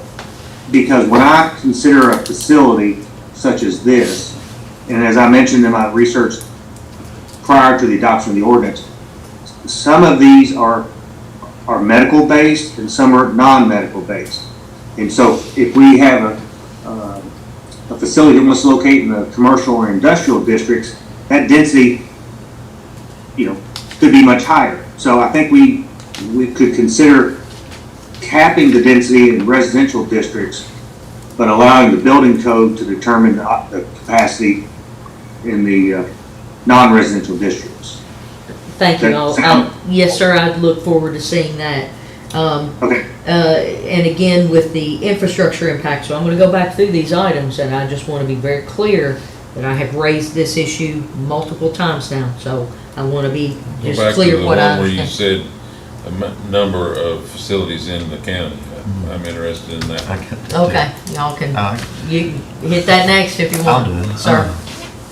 But I just don't want to lose the We things cap I it got on my at 5, list. 10, 15, what do we cap it at? Robert, while we are talking about that, just to circle back, in your professional opinion, do you think there needs to be a cap on the number of facilities permitted in Franklin County? I think it's appropriate to consider putting a cap on it. I reflect back on items such as the issuance of liquor licenses. Only so many are granted to a given jurisdiction. I'm sure there's other examples out there. So I think it's appropriate for the court to consider what that number is. I don't know right now, but I think it's appropriate to consider, and I would refer back to your legal counsel, the county attorney, as to the legality of capping the number of facilities within your jurisdiction. So that's a point, again, that was on this list. So infrastructure impact, I just want to make sure I understand. So if we are out in the county and there's a tiered effect for water lines, the initial head of that water line starts at a 6-inch water line, it goes down to a 4-inch, then ultimately at the end on the same area in the same neighborhood, it goes down to 2. So did I understand it to say that is the water information coming from the water district will inform that element of the conversation? Did I understand that right or wrong? No, you understood correctly. It would be the water supplier as well as the designer of the sprinkler system. All right. They have to go hand in hand. They have to work together on that. All right, so let's get to the waste. So septic tanks are very prevalent out in the county. However, there are some neighborhoods that are served by a small package plant or multiple package plants. Based on the density, do we need to come back and reevaluate depending on where it is? Because it will be served by these very small package plants that, as the judge said, there's a lot of maintenance on those right now, just for single families that are living in those areas. And then there's gray water runoff, we have a lot of floodplain. So I just want to make sure that we're very clear on how we're dealing with waste coming out of a professional facility now, whether it's in a residential setting or somewhere else. So on the topic of waste, the county has three providers, if you will. You have private on-site septic or lagoon systems. You have your sanitation district or other treatment plants owned by third parties. And then you have public sewers provided by the city of Frankfort. In the event of a location in the absence of a public sewer, i.e. on-site septic or lagoon systems, the health department is consulted to determine the appropriateness and the size of whichever of those two options they deem appropriate. In the event of private or public systems, my office submits to them the proposal and requests a capacity analysis to determine if they can handle the flow based on the number of occupants proposed. That's part of our technical review. So does that also include those package plants in some neighborhoods out in the county?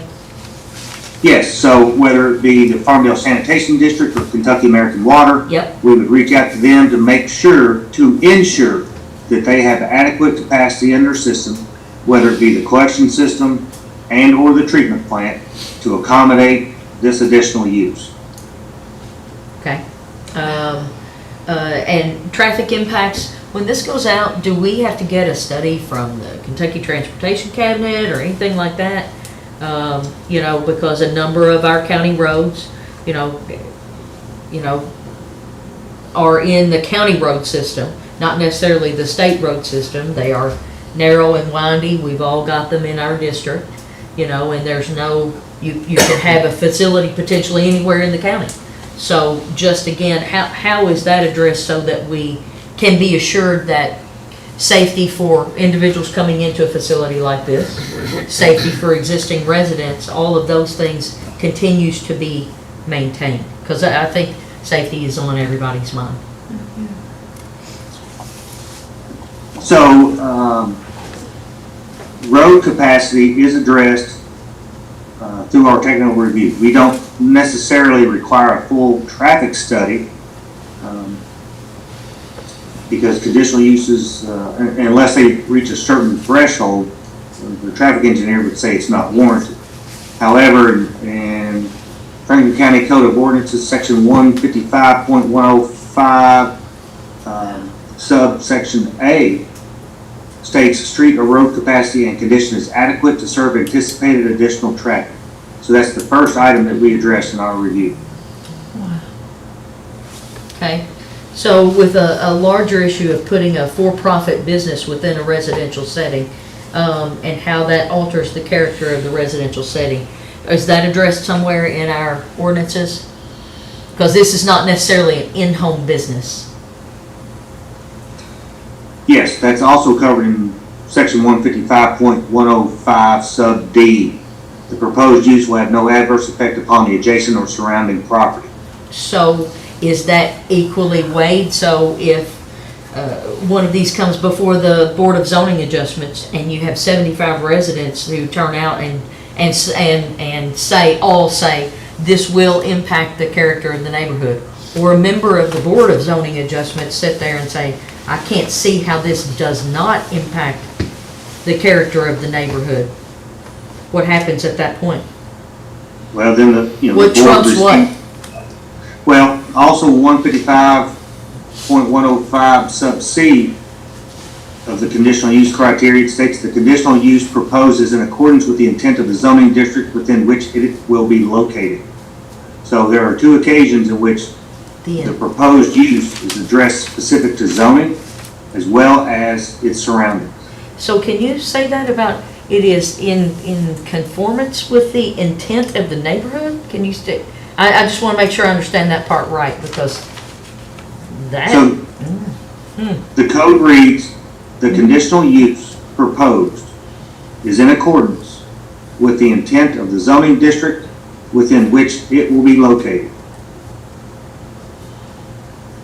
That's 155.105. I am really impressed. So you have to check off whether that's a true statement or not on each. Yes, sir. Each Yes, staff does an analysis of each one and either makes a positive or negative finding in the staff report. So in a single-family neighborhood, if I live in Farmdale subdivision and somebody buys a house and they want to put a residential facility, and so you know how densely that neighborhood is, or Coolbrook, you know how dense that neighborhood is, and they want to put 30 people in a house, that doesn't change the, how would that, I just want to make sure I understand how that would be reviewed, because I don't know, I haven't had to review that. That is not my background to do so. So I'm just trying to understand how that is looked at and what factors are considered in that regard. Because there seem to be a whole lot of questions from the Board of Zoning Adjustments about another matter, and I'm just trying to make sure I'm covering the bases, as you said and as the judge said. Let's do it right. Let's get it right. Let's try to do it right. And we're all, I think, sitting around the table trying to figure out how to do that. So ordinance section 155.105 covers the general conditions applied to a conditional use permit. Additionally, the fiscal court has imposed additional conditions to a residential recovery facility that are also addressed by staff, and findings are established by staff and an ultimate recommendation to the Board of Zoning Adjustments. So in your example of 30 residences, or excuse me, 30 occupants. Individuals, yes. Yeah, or say 30 occupants in a home with, let's say, 3 bedrooms and 1 bath. Yes, sir. Would likely receive a negative finding because first of all, the home wasn't constructed to accommodate that number of individuals. Plus, it would have to be sprinkled as well. Anything over 15 occupants, it has to be sprinkled. So, that example would not likely receive a favorable recommendation by staff. Okay. So I understand, and I mentioned this, I think, as one of the final comments I had. If there is a payment for a stay within the county, does that fall within the short-term rental ordinance for Franklin County, which has a maximum occupancy clause based on the number of bedrooms that you just mentioned, times 2 plus 4? Does this fall within that? Does that have to meet the same criteria as that ordinance? I don't know. I don't know what's applicable and what's not. Sure. No, the residential recovery facility would not blend with a short-term rental, if you will. So they are 2 unique defined uses within our code, and it's up to me and my staff to distinguish between the 2. So, like we say here in the office, if it walks like a duck, looks like a duck, then it's a duck. All right, thank you. I appreciate that. Thank you. Sure. Square them all. Thank you, Judge. Hey, Robert, we were talking about if you could look at, as far as a maximum amount. I know previously when this whole conversation started, you kind of looked at the surrounding counties. So I was just wondering if it'd be worth looking at, Fayette County, Scott County, and things like that, who have been doing these recovery centers for a while, and see done that. if they have maximum amounts of facilities that are allowed, if it's per, population and things like that. And then the other thing is, obviously you've been saying a lot in your findings as far as the health department and the building inspector. So I was just wondering if it wouldn't be worth a meeting with them to kind of help you come up with some of these answers, just so we don't keep going back and forth. Because a lot of things I think that the court has asked has kind of been about the health department. So I just wanted to throw that out there. Thank you. Well, yes, thank you. And this will be a team approach to crafting this ordinance. I couldn't do it without the fire chief, building inspector, health department, utility companies. So, yes, it's going to require a team effort. And fortunately, we have a technical review team, so, I can gather that group, send out the information, get the responses, so that, that's a good point. And then back to your first question about reaching out to other jurisdictions that have these facilities. Of course, I'm happy to do that. However, in my initial research, I found there's a lot of inconsistency with jurisdictions' treatment of these facilities or their lack of treatment for these facilities, which was troubling as I tried to find consistency amongst our, adjacent and proximity jurisdictions. So, but I will go back and see if they do specifically have a maximum number per jurisdiction, and then I can report that back to the court as well. That's fine. I just don't want you, reinventing the wheel, obviously, and that, as far as if they've been doing it and one of them does it well, then maybe, we look at that, but thank you.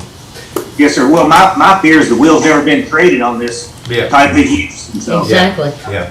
Robert, Mr. Harp is in the meeting room here, and I would assume you and Mr. Harp will have a conversation as well. Mr. Harp and I speak quite regularly. Okay. We've never seen him in person, have we, Judge? I Not told on him that when he screen. came in, yeah.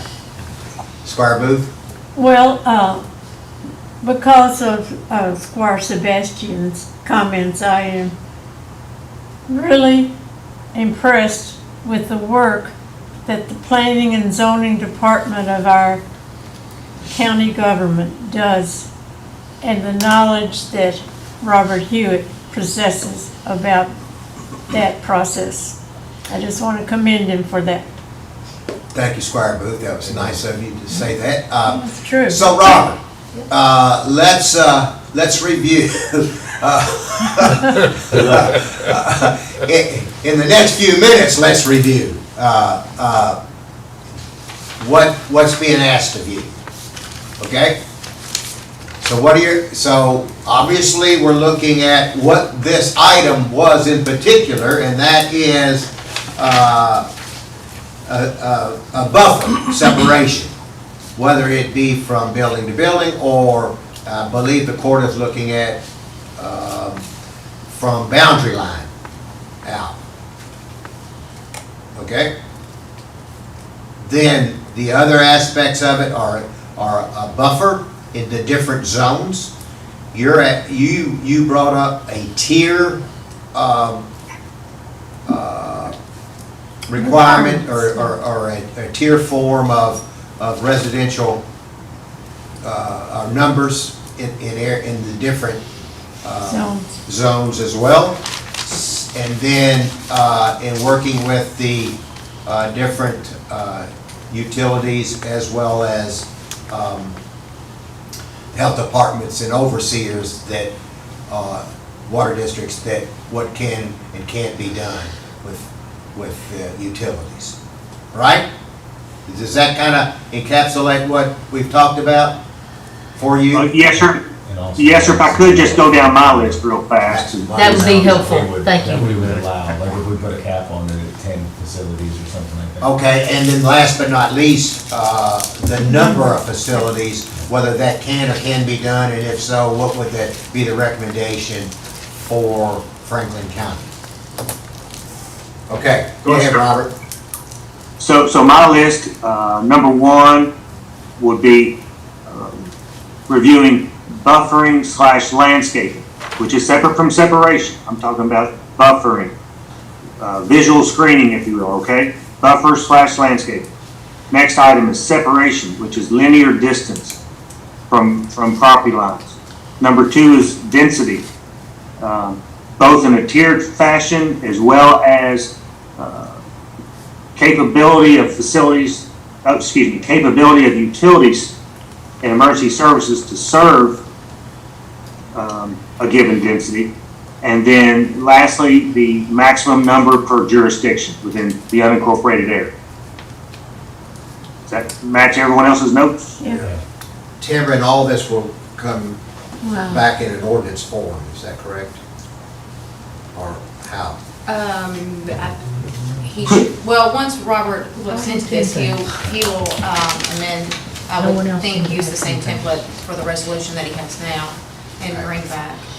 All right, Well, Judge Wells, would you mind if I prepared this and presented it back to the court in a presentation section prior to the drafting of the final ordinance? I don't mind Well, that. working Is everybody session? okay with that? Yeah. because we Like might other discussion, change okay. some numbers. Okay. Mr. Harp, I think if out of congeniality, I think it would be appropriate to allow you to say something at this point in time. Thank you, Judge. I do have a few observations that I think the court may find helpful. And they are, as I'm sure everyone else's notes are, rather all over the place, so please forgive me if I'm a little scattered. Someone asked, I don't remember who that was, but someone had asked what the size of a tract with a required 500-foot buffer was. And I had that in my notes, actually, because with all these numbers being thrown around, I had actually run those numbers. That would effectively immediately change the minimum acreage size.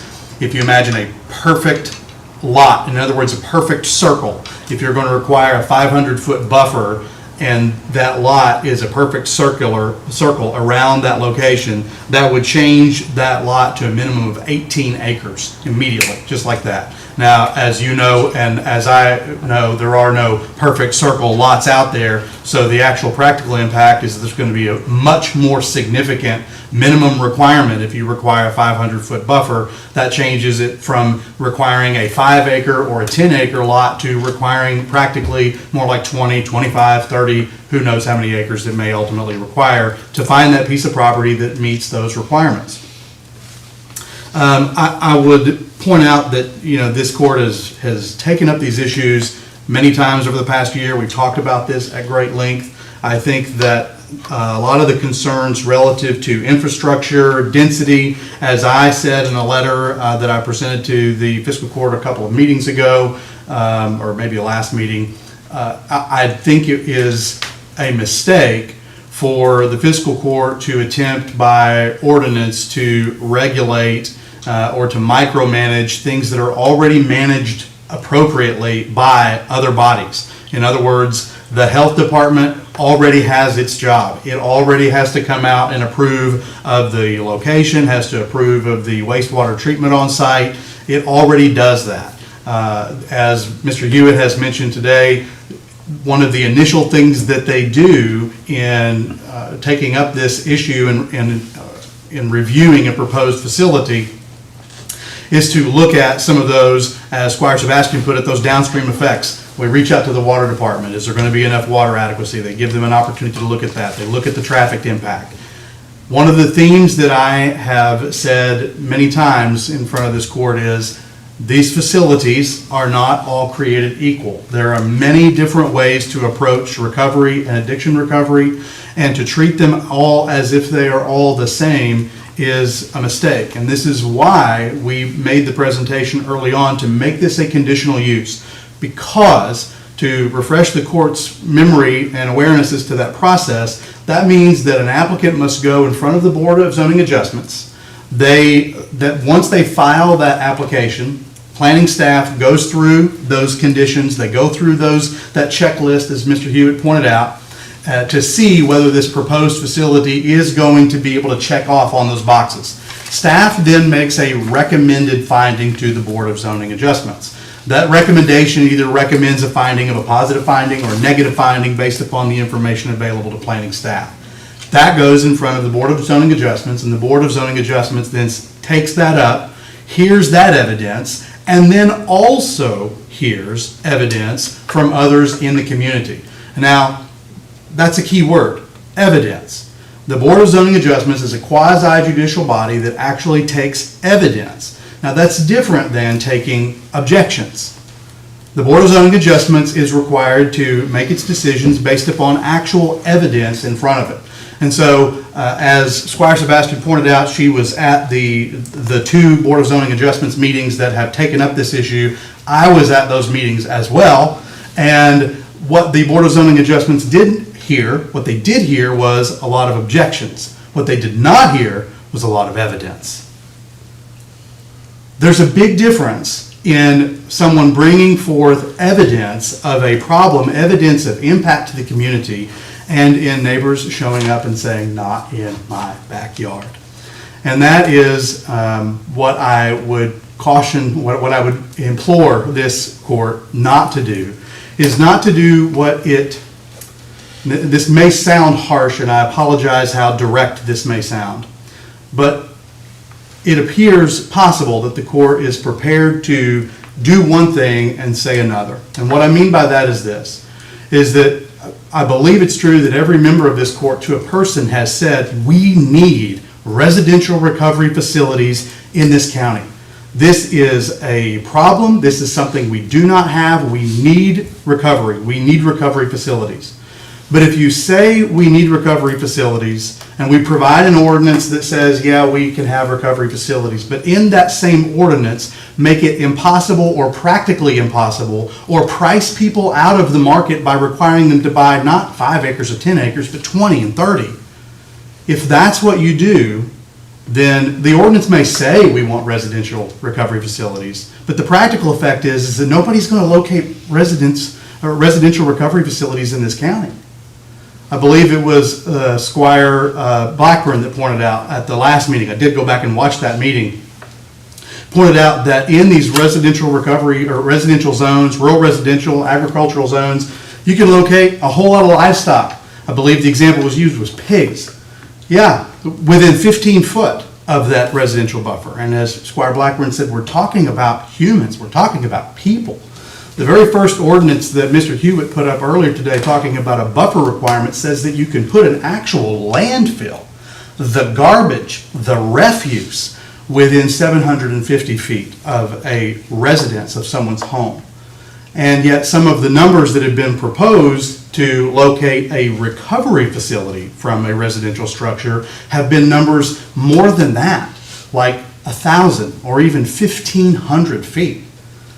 I would suggest that it would be a mistake to treat recovery facilities and people in recovery more negatively than we treat things like pigs and things like garbage.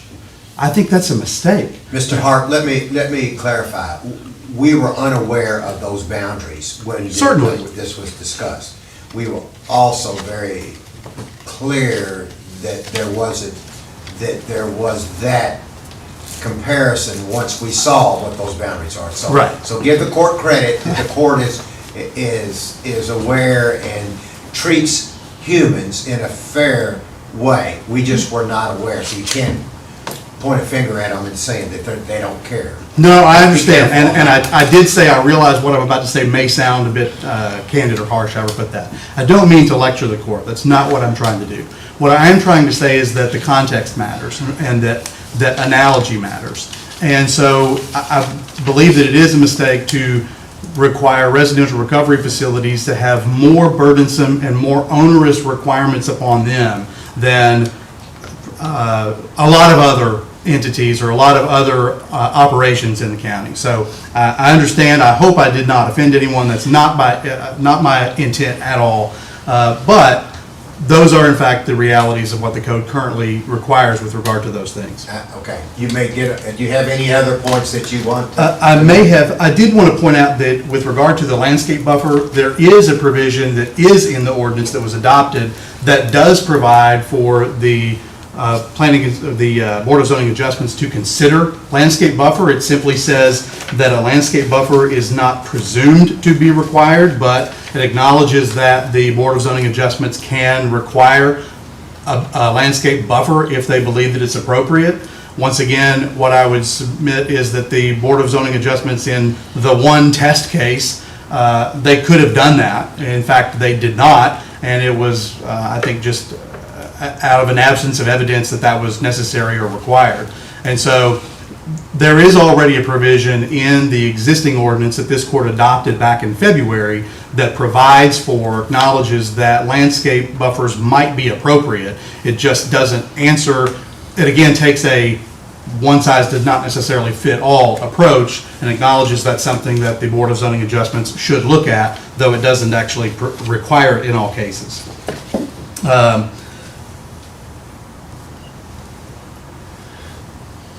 I think that is largely what I wanted to point out. I just would say that, again, just to ask the court not to say one thing, adopt an ordinance that allows for residential recovery facilities, and then make it so burdensome, so difficult to actually comply with all those requirements and to follow that flow chart, that frankly, no one's going to want to locate here. And that's what I've asked this court to consider and to not do.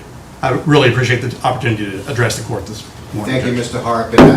And as you can see, the court is trying to find a balance. The court is not trying to say yes on one hand and no on the other. The court is trying to find that balance because your issue, you're on one side of the issue, the court hears the other side of the issue with the residents, and it is incumbent upon the court to listen.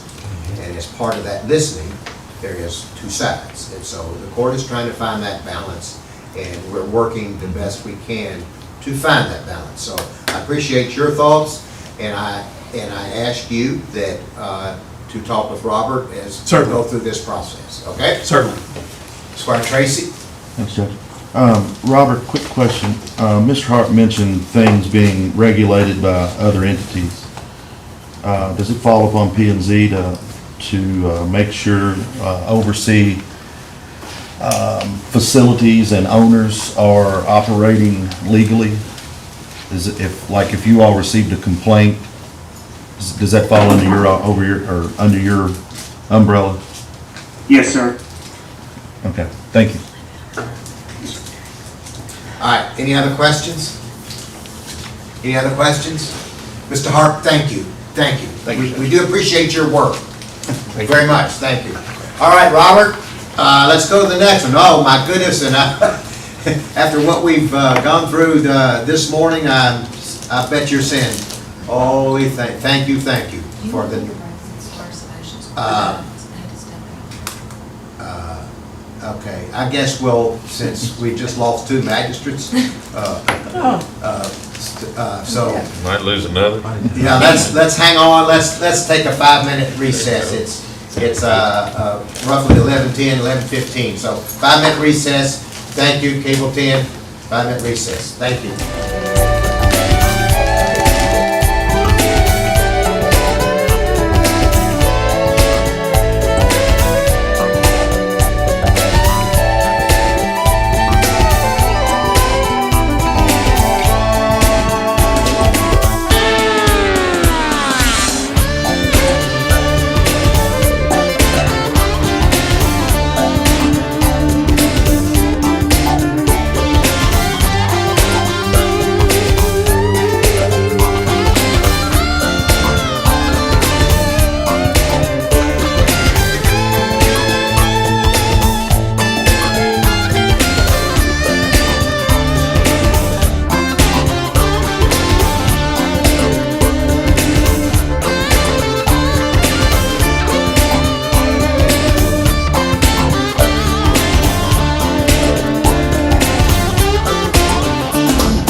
Item number 10, authorization to hire a full-time staff planner in planning and zoning. Mr. Hewitt, and you can wipe that smile off your face because I know how happy you are at this point with this.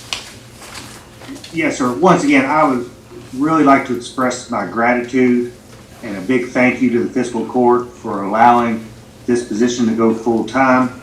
There are a lot of things happening in this community, and in order to serve the public, we're at a point where a new full-time position is appointed. So thank you.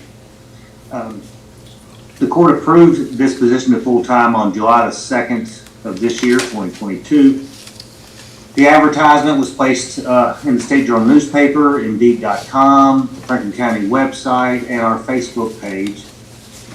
We received one application, and that applicant was interviewed by the interview committee consisting of Judge Wells, Deputy Judge Harrod, Human Resources Director Betty Jo Rednauer, and myself. The candidate does satisfy the call as set forth in the job description, and the interview committee recommends to fill the full-time position with the recommended applicant. And I'm happy to answer any questions. Okay, any questions? All right, Robert, I believe we may be lucky enough to have him here Monday, is that correct? If the vote goes to the affirmative? Fingers crossed, yes, Hey, Monday. amen, amen, amen. All right, Thank you, man. fella. What a great candidate. At least one applicant, yes. What a great candidate, too. Thank you. Okay. Wonderful. Yes, sir. Thank you, Robert. Any questions? Okay, the next item 11, we've already talked about with the houseboat hall. The next item is, On that one with the houseboat, I know Tommy had referenced 5,000 to 6,000. Do we need to put a dollar amount on that? Up to 3,000, that would be. well, you get up to 6,000 split by the city. and the Correct. county. Right. Okay? Is that okay? We'll do that. We'll up to Yeah. 6,000 split by the city. Now, the question would be, we only have one opportunity to get it done, and if you say that and it goes to $6,002, then it could null and void it. I'll say not to exceed 7,000, or however you want to do it, whatever you think. No, he's saying that just to put an amount on it would be bad. It's not bad if it But comes back Smart to Tracy's the one, 25,000. we don't spend $30,000. No, he said he'd come back to us if it's gonna be. Oh, He okay. did. Okay. He He did say did. that, yeah. Okay. I mean, we've talked, Let's say 6,000. All right, is that okay? You just said. Okay.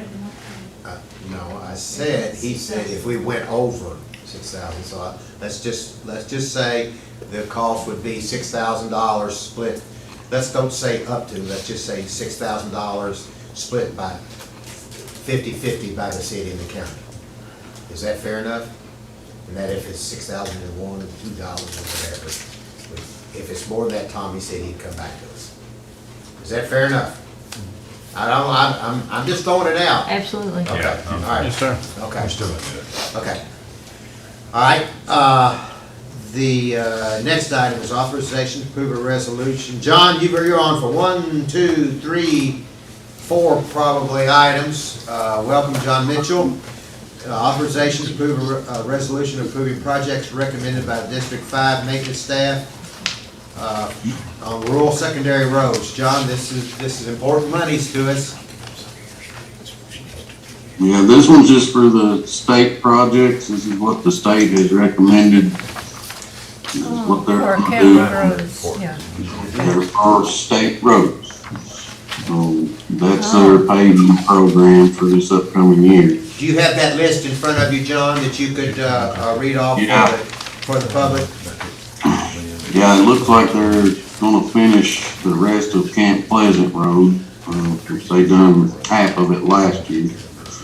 And, we're gonna do part of St. John's all the way up to almost Monroe Lane.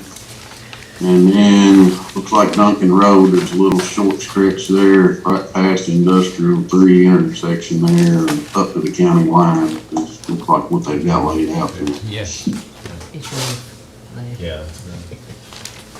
Okay, anything else, John, on that one? No, that's all I've seen from what they've sent me.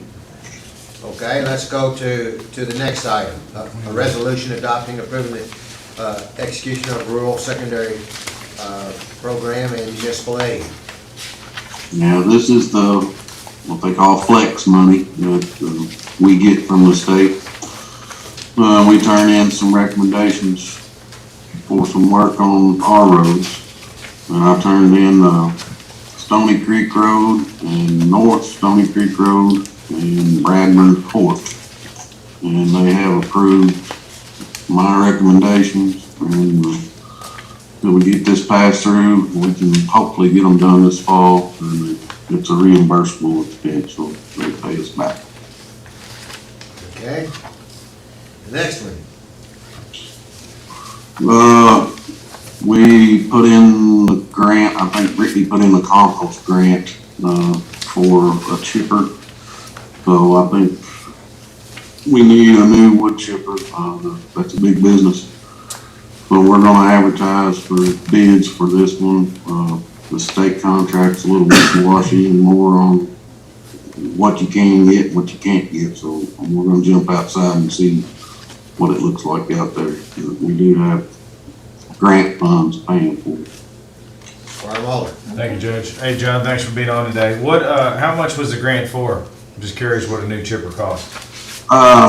It was 45, I think, is what we put in, somewhere like that, somewhere in that area. 45,000? Yeah. Yes.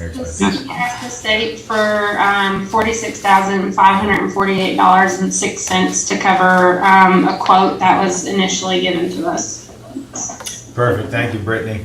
Hey, John, while we're on that, I know wood chipper is an extremely dangerous piece of equipment. Is there special training that has to be done from our road department in order to use that?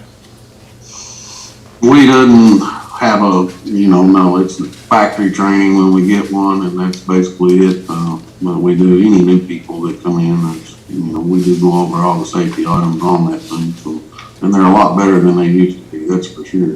Yeah. Okay, thank you. Okay, any more questions? Brittany, thank you for getting that grant. That's great. It was very, very much needed piece of machinery for our road department and our community. All right, the next item is, John, this is big, and I think this could affect our fire department as well. Approve an employee contract for repayment purposes of expenses incurred by the county for employees required to attend an entry-level driver training program, or CDL, Class A or Class B commercial driver's license, CDL, as part of the job, that if they were to leave, they'll have to pay back that amount. John, you brought this up, and it is going to affect other areas in county government. Yeah, I believe my department, and I think the one position, the mechanic at the fire department, now they're requiring him to have at least a B. But this all came about when the federal government changed the rules on being able to get this license. I mean, it's created havoc among all counties, states. I mean, everybody's trying to figure out how to go about doing it. It's kind of, I don't know, there's a lot of muddy water there to try to figure out how to do it. I do have a opening, but I didn't want to advertise my opening until we figure out how to do this. Before we done in-house training, we could do it all on our own. It wasn't no big deal. But it's changed. So now we're going to have to outsource, and it's going to cost some money. And it's, I've talked to everybody around town, the city, the plant board, the trucking people around here. I mean, everybody's doing the same type of thing just to cover some expenses. If, we don't want somebody to come in 6 months, get their license, and then turn around and leave and say thanks, And I'd like to add that other county fiscal courts are doing the same thing. The memorandum that I attached to this agenda item is language similar to, I believe it was Nelson County. So it was a topic of discussion between all the counties. Squire Muller. Thank you, Judge. Hey, John, so you could explain to everybody real quick what they've changed. So it's my understanding that you can't just go on your own to test for the licenses. You have to go through a program. Is that what it is? Yes, you have to be a registered trainer. You have to register with the federal transportation, whatever it is, but you have to get registered and qualified to be a trainer. But then there's so many hours of book work, basically, that has to be completed, and then so many hours of on-the-road training that has to be completed. And most of these places that we've looked at, there's several around, yeah, I mean, they're $4,000 or $5,000. It could take a month to do. And the good thing about, I guess, that side of it is it takes the headache away from us and the time that we have to spend training it. But they provide all the equipment, materials, everything, the truck, the whole 9 yards to complete the program. So it doesn't affect anybody that currently has their license. It's just for people who are wanting to get licenses, commercial licenses, correct? It still affects the classes. That's the thing. If you need to upgrade from a B to an A, you still have to go through part of this program to get up to the A class. Okay. Thank you. So John, is this going to make it more difficult to get into a class because there's going to be a big demand, or is it going to make it less difficult to get into a class training for like a new employee? No, I mean, we can get them in, really quick. They say they start classes. Most of them, they start a new class every week. So getting them into a class is not a problem. But I wanted to change some things, on our probationary periods. I wanted to scoot this out. It was 6 months. You had to get your CDL, and that was all timed in with the probationary period. But now, I think we ought to get over the probationary period hump first, and then give them 6 months to get the CDL. So, I don't want to just jump in with both feet all at once. Okay. Squire Muller. Thank you, Judge. Hey, Mr. County Attorney, how does this impact us when we have language in here that if somebody leaves, obviously before 3 years, they have to pay us back? From a legal standpoint, what does that look like? It would result in a civil action against them for repayment of whatever was left or owed when they leave. Okay, so then I guess our HR keeps up with that if that were to happen? I would assume so, and then a referral would be made to the office to initiate litigation if it's necessary. Okay, thank you.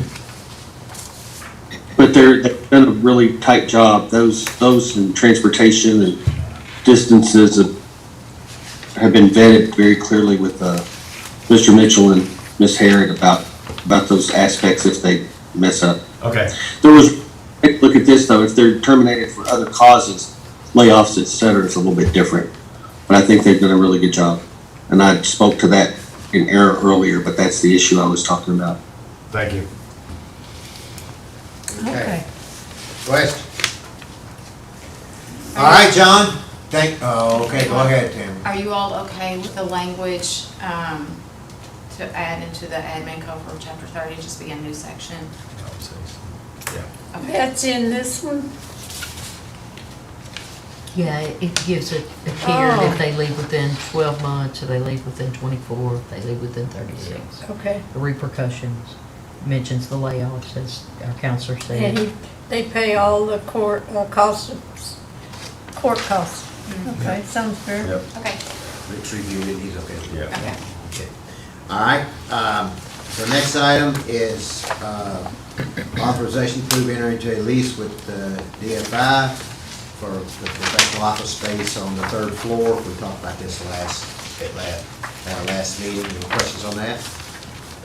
I do, just Squire quickly, Sebastian. Judge. It indicates in here that we're not gonna look at this contract annually. The lease will automatically renew. I'd like to look at it annually. I'd like to take that out. This is the exact contract we have with CASA, so that's Yeah. where this language came Sure, from. I understand. CASA's a little different than this organization. And I just want to encourage the court to look at the rate in the contract. You know, we're dealing with taxpayer money here. I just want to make sure that we cover whatever expenses may be. And I don't know if $50 a month's going to cover that. I just want to make sure. Since this is an organization that's not necessarily they are. Part of common government Yeah. is part of. But I mean, I think it's a good thing that we have them. CASA, and the CASA only pays $1. Isn't that right? I understand, I think they have different missions. Downtown Frankfurt seems to be a promotional, organization to City. promote, which is a good thing. Yeah. And CASA seems to,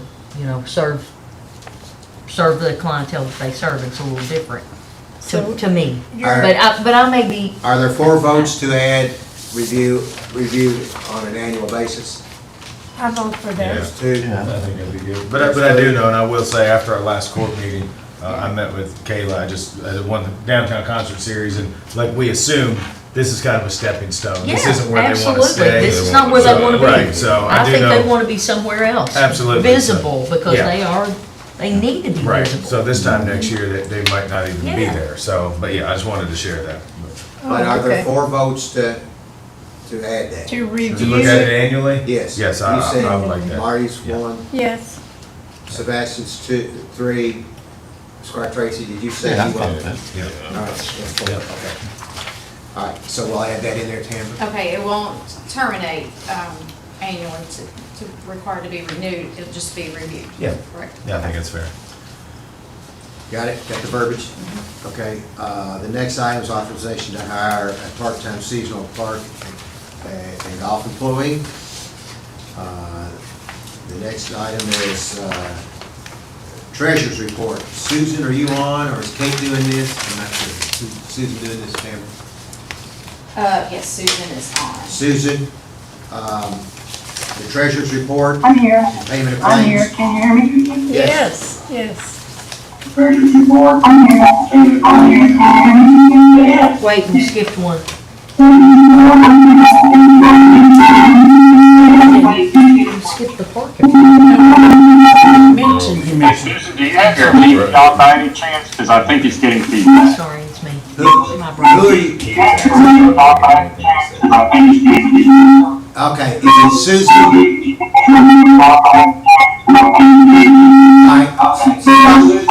Andrew, can you cut Susan off and talk to Susan and tell her that we can't get that? Okay, here we go. That's better. Thank you, Susan. That's intro music.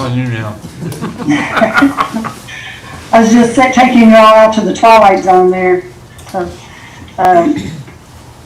we're looking at our treasury's report. Also included was the month ending July 31st for a monthly report, and then as always, a copy of the revenue and expense report for the point in time that the court packets went out. I don't really have any specific comments on the treasurer's report unless there's some specific concerns. I just have a question, Madam Treasurer. Thank you, Judge. Under software support and license, under the treasurer's line item, it looks like we've Yes. gone ahead. Is that an annual subscription? And that's how that was Yes. paid out?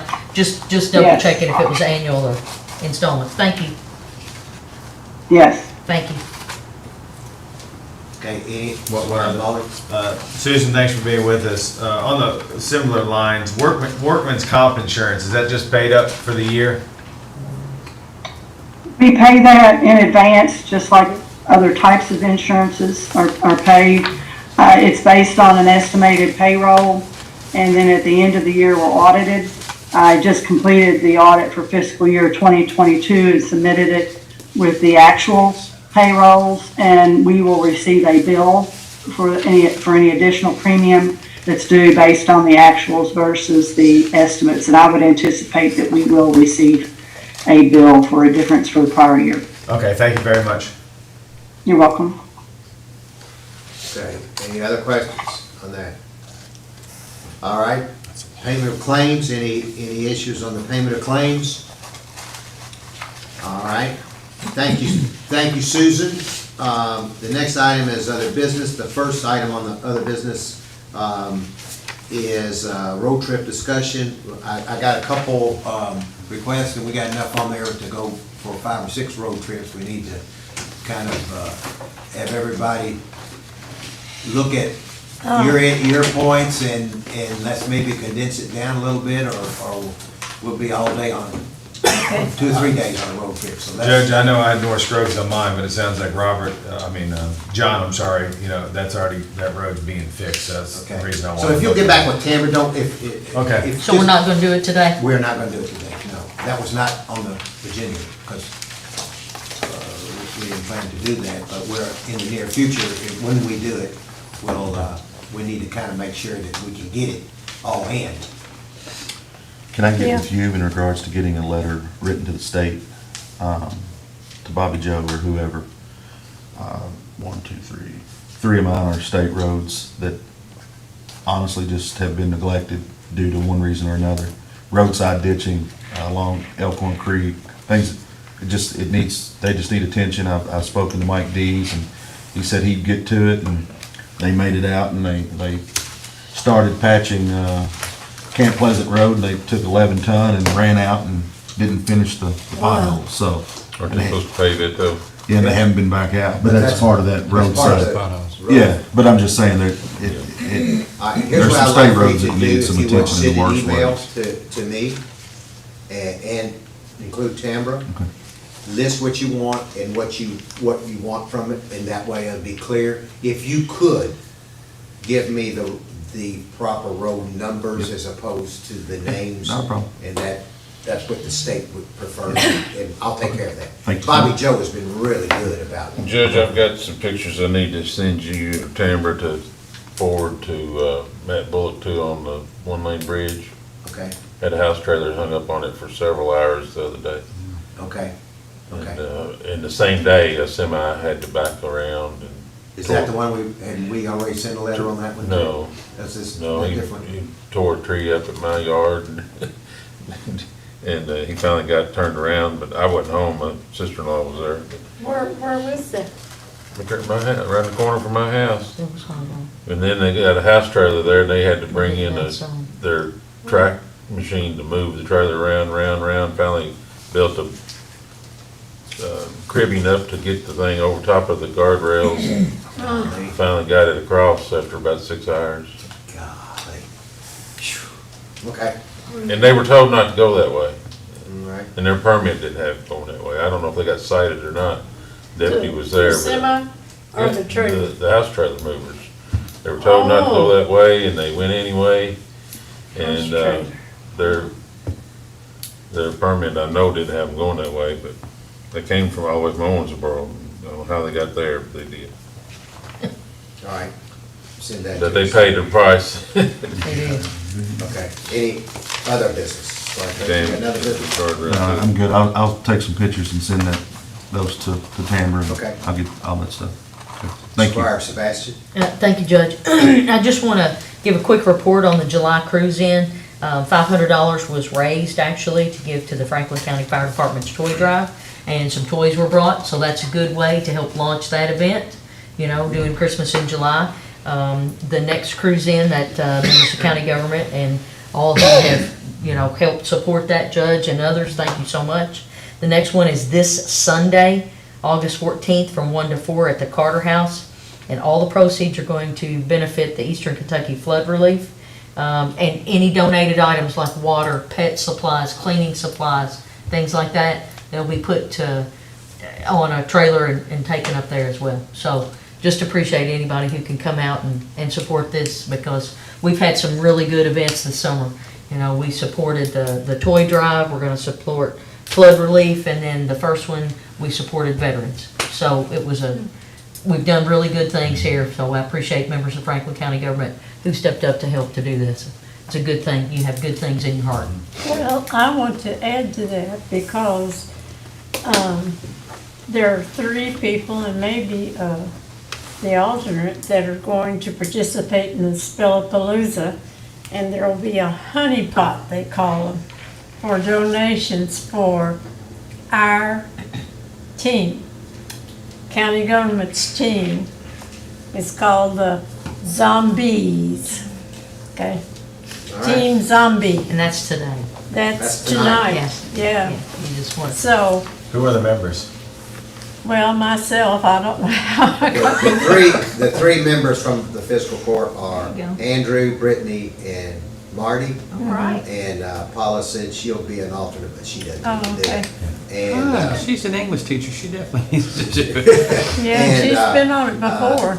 I donated $300 Great. to do it. It was a donation Thank by you. me personally Yeah. to sponsor the team. And there you go. Yay, there's our Team Zombie. thing, yeah. And if the person, if our honeypot gets more money than anyone else, then we get another money. We get a prize. I don't know what it is, I forget. It's a piece of cake. I don't know what it is, and we don't care. It's just money to the Thornhill Education Center, right, Yeah, Marty? That's what right. it's all about. Are there any committee reports? Marty, there's Okay, first go 100 back. to put in the pot. There you go. There you go. Thank There you go. There you Just go. like that. We gotta win it. All right. Well, thank you, Michael. I mean Squire Miller. Constitutional Office Report, Department Reports, Committee Updates. Yep, great. Squire Muller, you're. Well, I had a question for Mr. Hewitt. Is now okay to ask it? Bless his heart. Yeah. No, it's not bad. Robert, just curious if you have any updates on the Silver Lake Pump Station relocation. No new updates. They are still working on design. I have seen some flags out in the field. I would anticipate, let's see, I think they've already done borings out there. So to my understanding, they're just wrapping up designs. I believe they did receive approval for their entrance permit, access road on Georgetown Road. So they've got that in their files. I'm happy to follow up with the sewer department to see how far along now they are in design. I would anticipate they're getting pretty close, and I can get back with you and let you know. Yeah, if you could just let me know, because I can let the homeowner association know. And then also, just curious where the new road department is in the process. So I've met with Mr. Pelosi, the design engineer, this week, and also I believe he was down at the road department this week as well. I have reviewed some preliminary renderings of their layout. They hope to have some more detailed architectural renderings within the next 2 weeks. I've asked to meet with John Mitchell to go over these preliminary drawings. Wow. And for feedback from his crew on what he sees and what I'll show him. And then I have had a discussion with the City of Frankfort Public Works Department about acquiring the 800 feet of Lewis Ferry Road that the county currently maintains, whereas the city maintains, the county maintains the rest of it. They were agreeable to that, so I have to process that through both the county, fiscal court, and the city. And then with that in hand, we can work on the oversized right-of-way width to hopefully provide some more buildable area for the road department facility. Okay, thank you. Yes, sir. Robert, see if Mr. Pelosi, Mr. Codell, or could be on for the September 1st meeting. Yes, sir, I'll do it. Okay. Okay. Miss Ann, good to see you. Good to see you. Good morning, Court. Good I just wanted to let everyone know about some goals that we're working toward. You might remember that some of the recovery funds that come to the Commonwealth and are dispersed to the different counties based on population, the cleaner water funds, the first round that came through, the city, county, and utilities have to agree to. That first round went to that Twilight Trail pump station, if you'll remember, and I believe it was somewhere in the neighborhood of 2 million. The second round is going to be made available, and the goal we're working toward is asking that that second round be split. Half go to the city to work with the city sewer department and Frankfurt Plant Board, and the other half go to the county for us to make available for our water districts and sanitation district for continued improvements on our existing infrastructure. We'll be reaching out to all those districts, all the utilities, and letting them know that projects that they want to ask for assistance with will have to be in that WRIS portal and approved. So that's the portal that goes through KIA. And we'll be working with them to help make the best use of those cleaner water funds that are coming through the Commonwealth. What was that acronym again? The port? It's called the WRIS portal. You can look at it on the WRIS.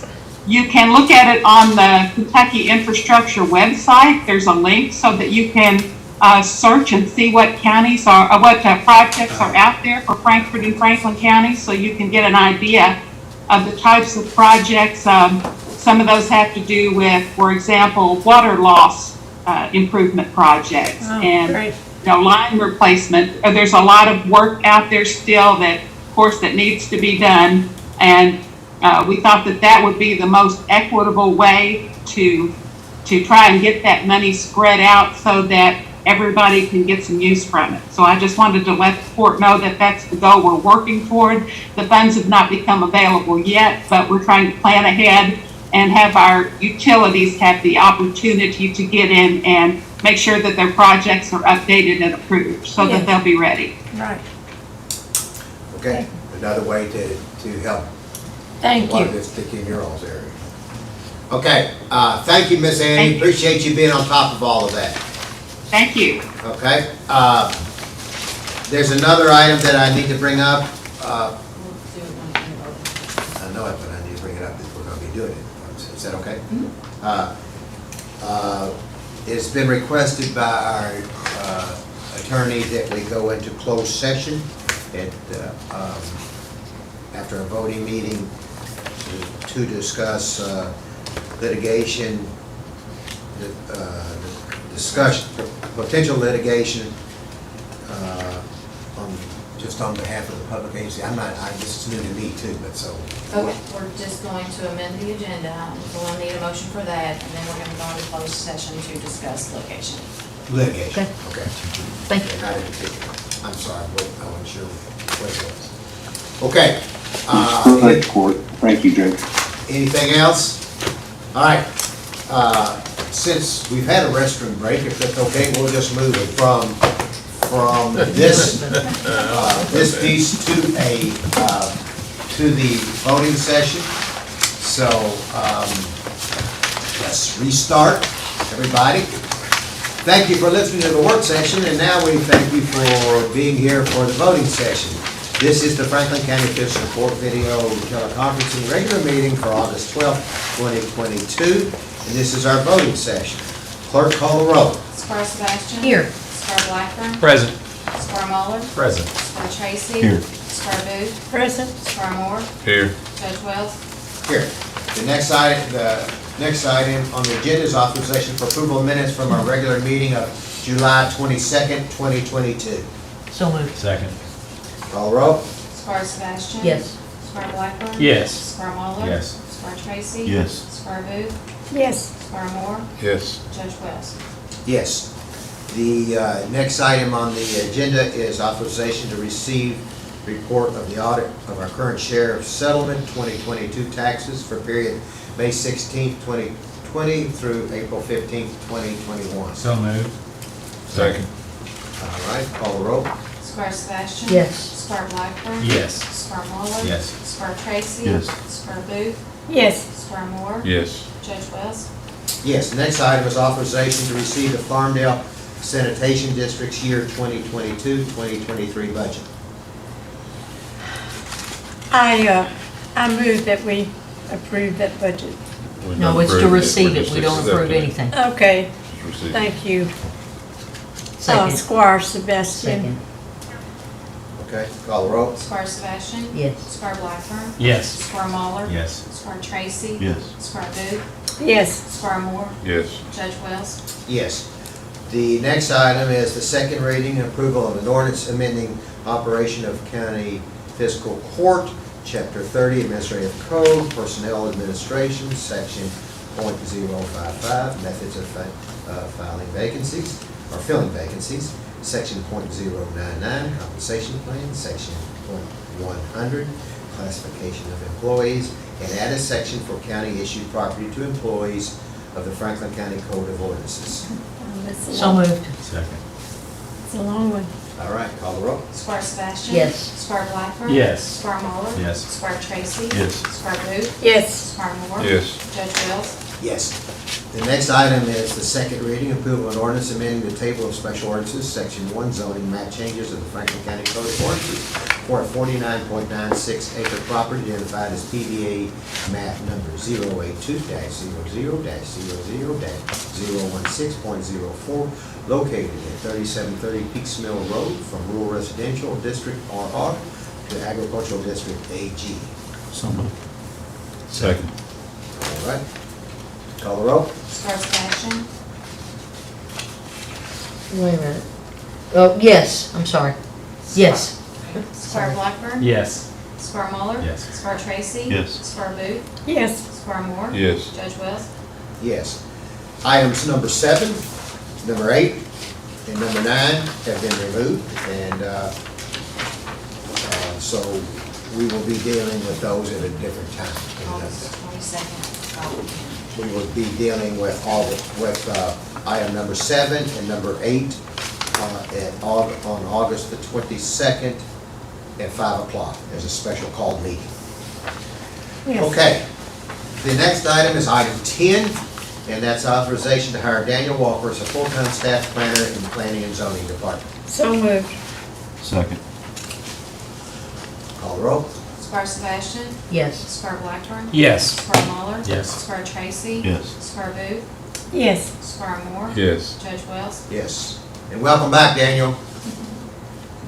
Okay, the next item is authorization to approve a resolution for a commitment of the Franklin County Fiscal Court to share in the cost of removal of an abandoned house boat hole located in the Kentucky River with the city of Frankfort not to exceed $6,000, with half of the cost to be split with the city. So moved. Second. Call the roll. Squire Sebastian? I'm just gonna say, months and months ago, I reached out to a number of organizations about this situation. Kentucky River Authority, our emergency management, transportation cabinet, members of the legislature. And this travesty is, the travesty in all of this is no organization has an enforcement for abandoned boats. And certainly, I want to see that changed. I think a number of others want to see that changed. I've spoken to Representative Graham on several occasions about this, and, there's no authority right now. We have situations like this, and for safety, this needs to be resolved, and I think that's what we all want to do around this table. We are a river community. We love the river, embrace the river, and it's a safety issue. Agree. So I vote yes. Squire Blackburn? Yes. Squire Muller? Sure are gonna miss that boat. Yes. Squire Tracy? I will not. Yes. Squire Booth? Yes. Squire Moore? Yes. Judge Wells? Yes, and we, in my 8 years, this is about the 4th time we've had to deal with this, so it's not just here recently. It has been a long-standing issue, and It is. It's a travesty. there are complications, and I understand complications, but I just don't understand why it takes so long, and why we're not being able to get some resolution on this. But as part of that, I appreciate the offer of the city and the county working together to try to make sure that we remove at least this one piece of unsightly issue that's on our beautiful river. So that being said, yes, let's move to the next item, that item number 12, and that's authorization to approve a resolution approving projects recommended by District 5 maintenance staff of the Kentucky Transportation Cabinet for the 2022-2023 Rural Secondary Road Program. So moved. Second. All right, call the roll. Squire Sebastian? Yes. Squire Blackburn? Yes. Squire Muller? Yes. Squire Tracy? Yes. Squire Booth? Well, I want to say that no roads are in the 5th district are included, but I will vote yes. Squire Moore? Yes. Judge Wells? I didn't hear any Squire Tracy or Squire Moore volunteer to give up. Kind of quiet down there. They were. Yeah, we've got all the roads. Marty, all your roads got paved the first 2 years. I know. But I'm still Now, upset. Squire Booth, don't say that. I'm still Talking about their road, be careful there. Okay, sorry. Okay. Somebody else I can be vote- upset I- next year. I vote yes. The next item is authorization to approve a resolution adopting and approving the execution of a rural secondary program agreement between the Fiscal Court and the Commonwealth of Kentucky Transportation Cabinet, Department of Rural and Municipal Aid, and accepting all roads and streets referred to therein as part of the county road system. So moved. Second. Call the roll. Squire Sebastian? Yes. Squire Blackburn? Yes. Squire Muller? Yes. Squire Tracy? Yes. Squire Booth? Yes. Squire Moore? Yes. Judge Wells? Yes, the next item is authorization to advertise for sealed bids for a wood chipper for the compost facility. So moved. Second. Call the roll. Squire Sebastian? Yes. Squire Blackburn? Yes. Squire Muller? Yes. Squire Tracy? Yes. Squire Booth? Yes. Squire Moore? Yes. Judge Wells? Yes, and I want to say what a good program this is that we offer our residents on Thursdays and Fridays. Yes. That our road department goes around and picks up branches, and this is what that's used for. And I can't tell you the number of people that have commented about their using of that and how appreciative they are of that program. We also provide on Wednesdays during the summer months, Yard waste waste. Wednesdays, where people can bring stuff down as well. So our county is way ahead of the game on that, and we're very proactive in trying to do what we can to provide services to our residents. So thank you, Fiscal Court, and thank you, Brittany, for finding ways to come up with this expensive piece of machinery that helps with this. The next item, I did vote yes, I think. Hopefully I did. The next item is authorization to approve an employee contract for repayment purposes of expenses incurred by the county for employees required to attend an entry-level driver training program for eligibility to acquire a Class A or a Class B commercial driver's license as part of their job duty. So moved. Second. Okay? Call the roll. Squire Sebastian? I'm going to vote yes for this, and I just want to make sure, I think in all the documents I saw, it mentioned Class A. Will it also include Class B when it goes into the administrative code? Did I miss It that? says Class A or Class B. I see it says it here, I just think the document that we read seemed to say Class A. I just want to make sure it's consistent, that's all. Well, and It will you'll, be. you'll have an opportunity to vote on that, and I'll make sure before it comes before you that it Got it. does state Thank that. you. Appreciate that, thank you. Okay? All right, so Yes. yes, Squire Blackburn? Yes. Squire Muller? Yes. Squire Tracy? Yes. Squire Booth? Yes. Squire Moore? This is caused by federal regulation that's gonna be detrimental to the trucking industry. I vote yes. Judge Wells? Before, obviously I vote yes, but do you know why this was implemented? Is there something, there's got to be some reason that they would make this kind of change? It's all about the money. I don't know, but it's gonna deter a lot of truck drivers going into that profession. Sure will. We have supply problems now. We already got a shortage of drivers, and This it's gonna make it worse. abundance of them. All right, all right, I vote yes. The next item is authorization to approve entering into a lease agreement with Downtown Frankfurt Incorporated for professional office space located at 315 West Main Street. And Tamara, you'll add that with Yes. the annual review as part of it, okay? Call the roll. So moved. Sorry, there you go. So moved. Second.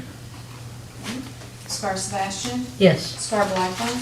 Yes. Squire Muller? Yes. Squire Tracy? Yes. Squire Booth? Yes. Squire Moore? Yes. Judge Wells? Yes. Next item is authorization to hire Sonia White as a part-time seasonal park and golf employee. Does this go in with the change in our administrative code? So this one does not apply just yet because the change in the administrative code hasn't passed yet because it has to be published before it's official. So that's why you're doing the authorization to hire her this time. Going forward, we'll come up with some type of language just to ratify the hire that Betty Jo and Charlie Lewis agreed to. So moved. Second.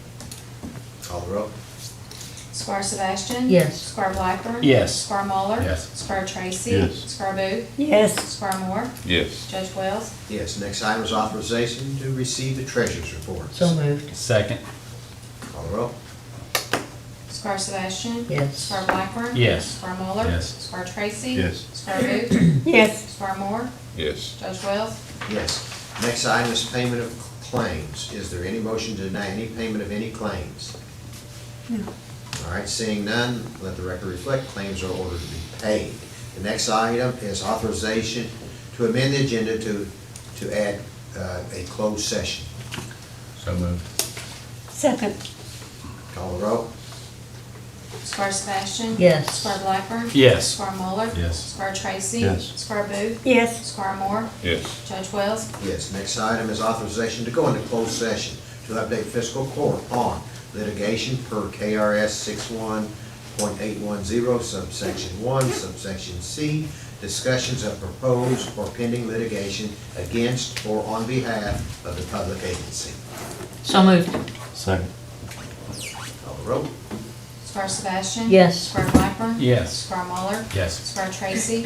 Yes. Squire Booth? Yes. Squire Moore? Yes. Judge Wells? Yes. Okay, Andrew, if you would, only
All right.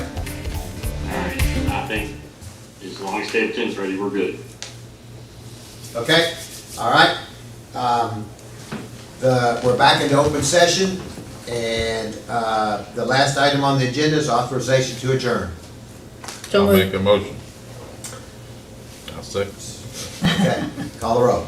Squire Sebastian. Yes. Squire Blackburn. Yes. Squire Muller. Yes. Squire Tracy. Yes. Squire Booth. Yes. Squire Moore. Yes. Judge Wells. Yes.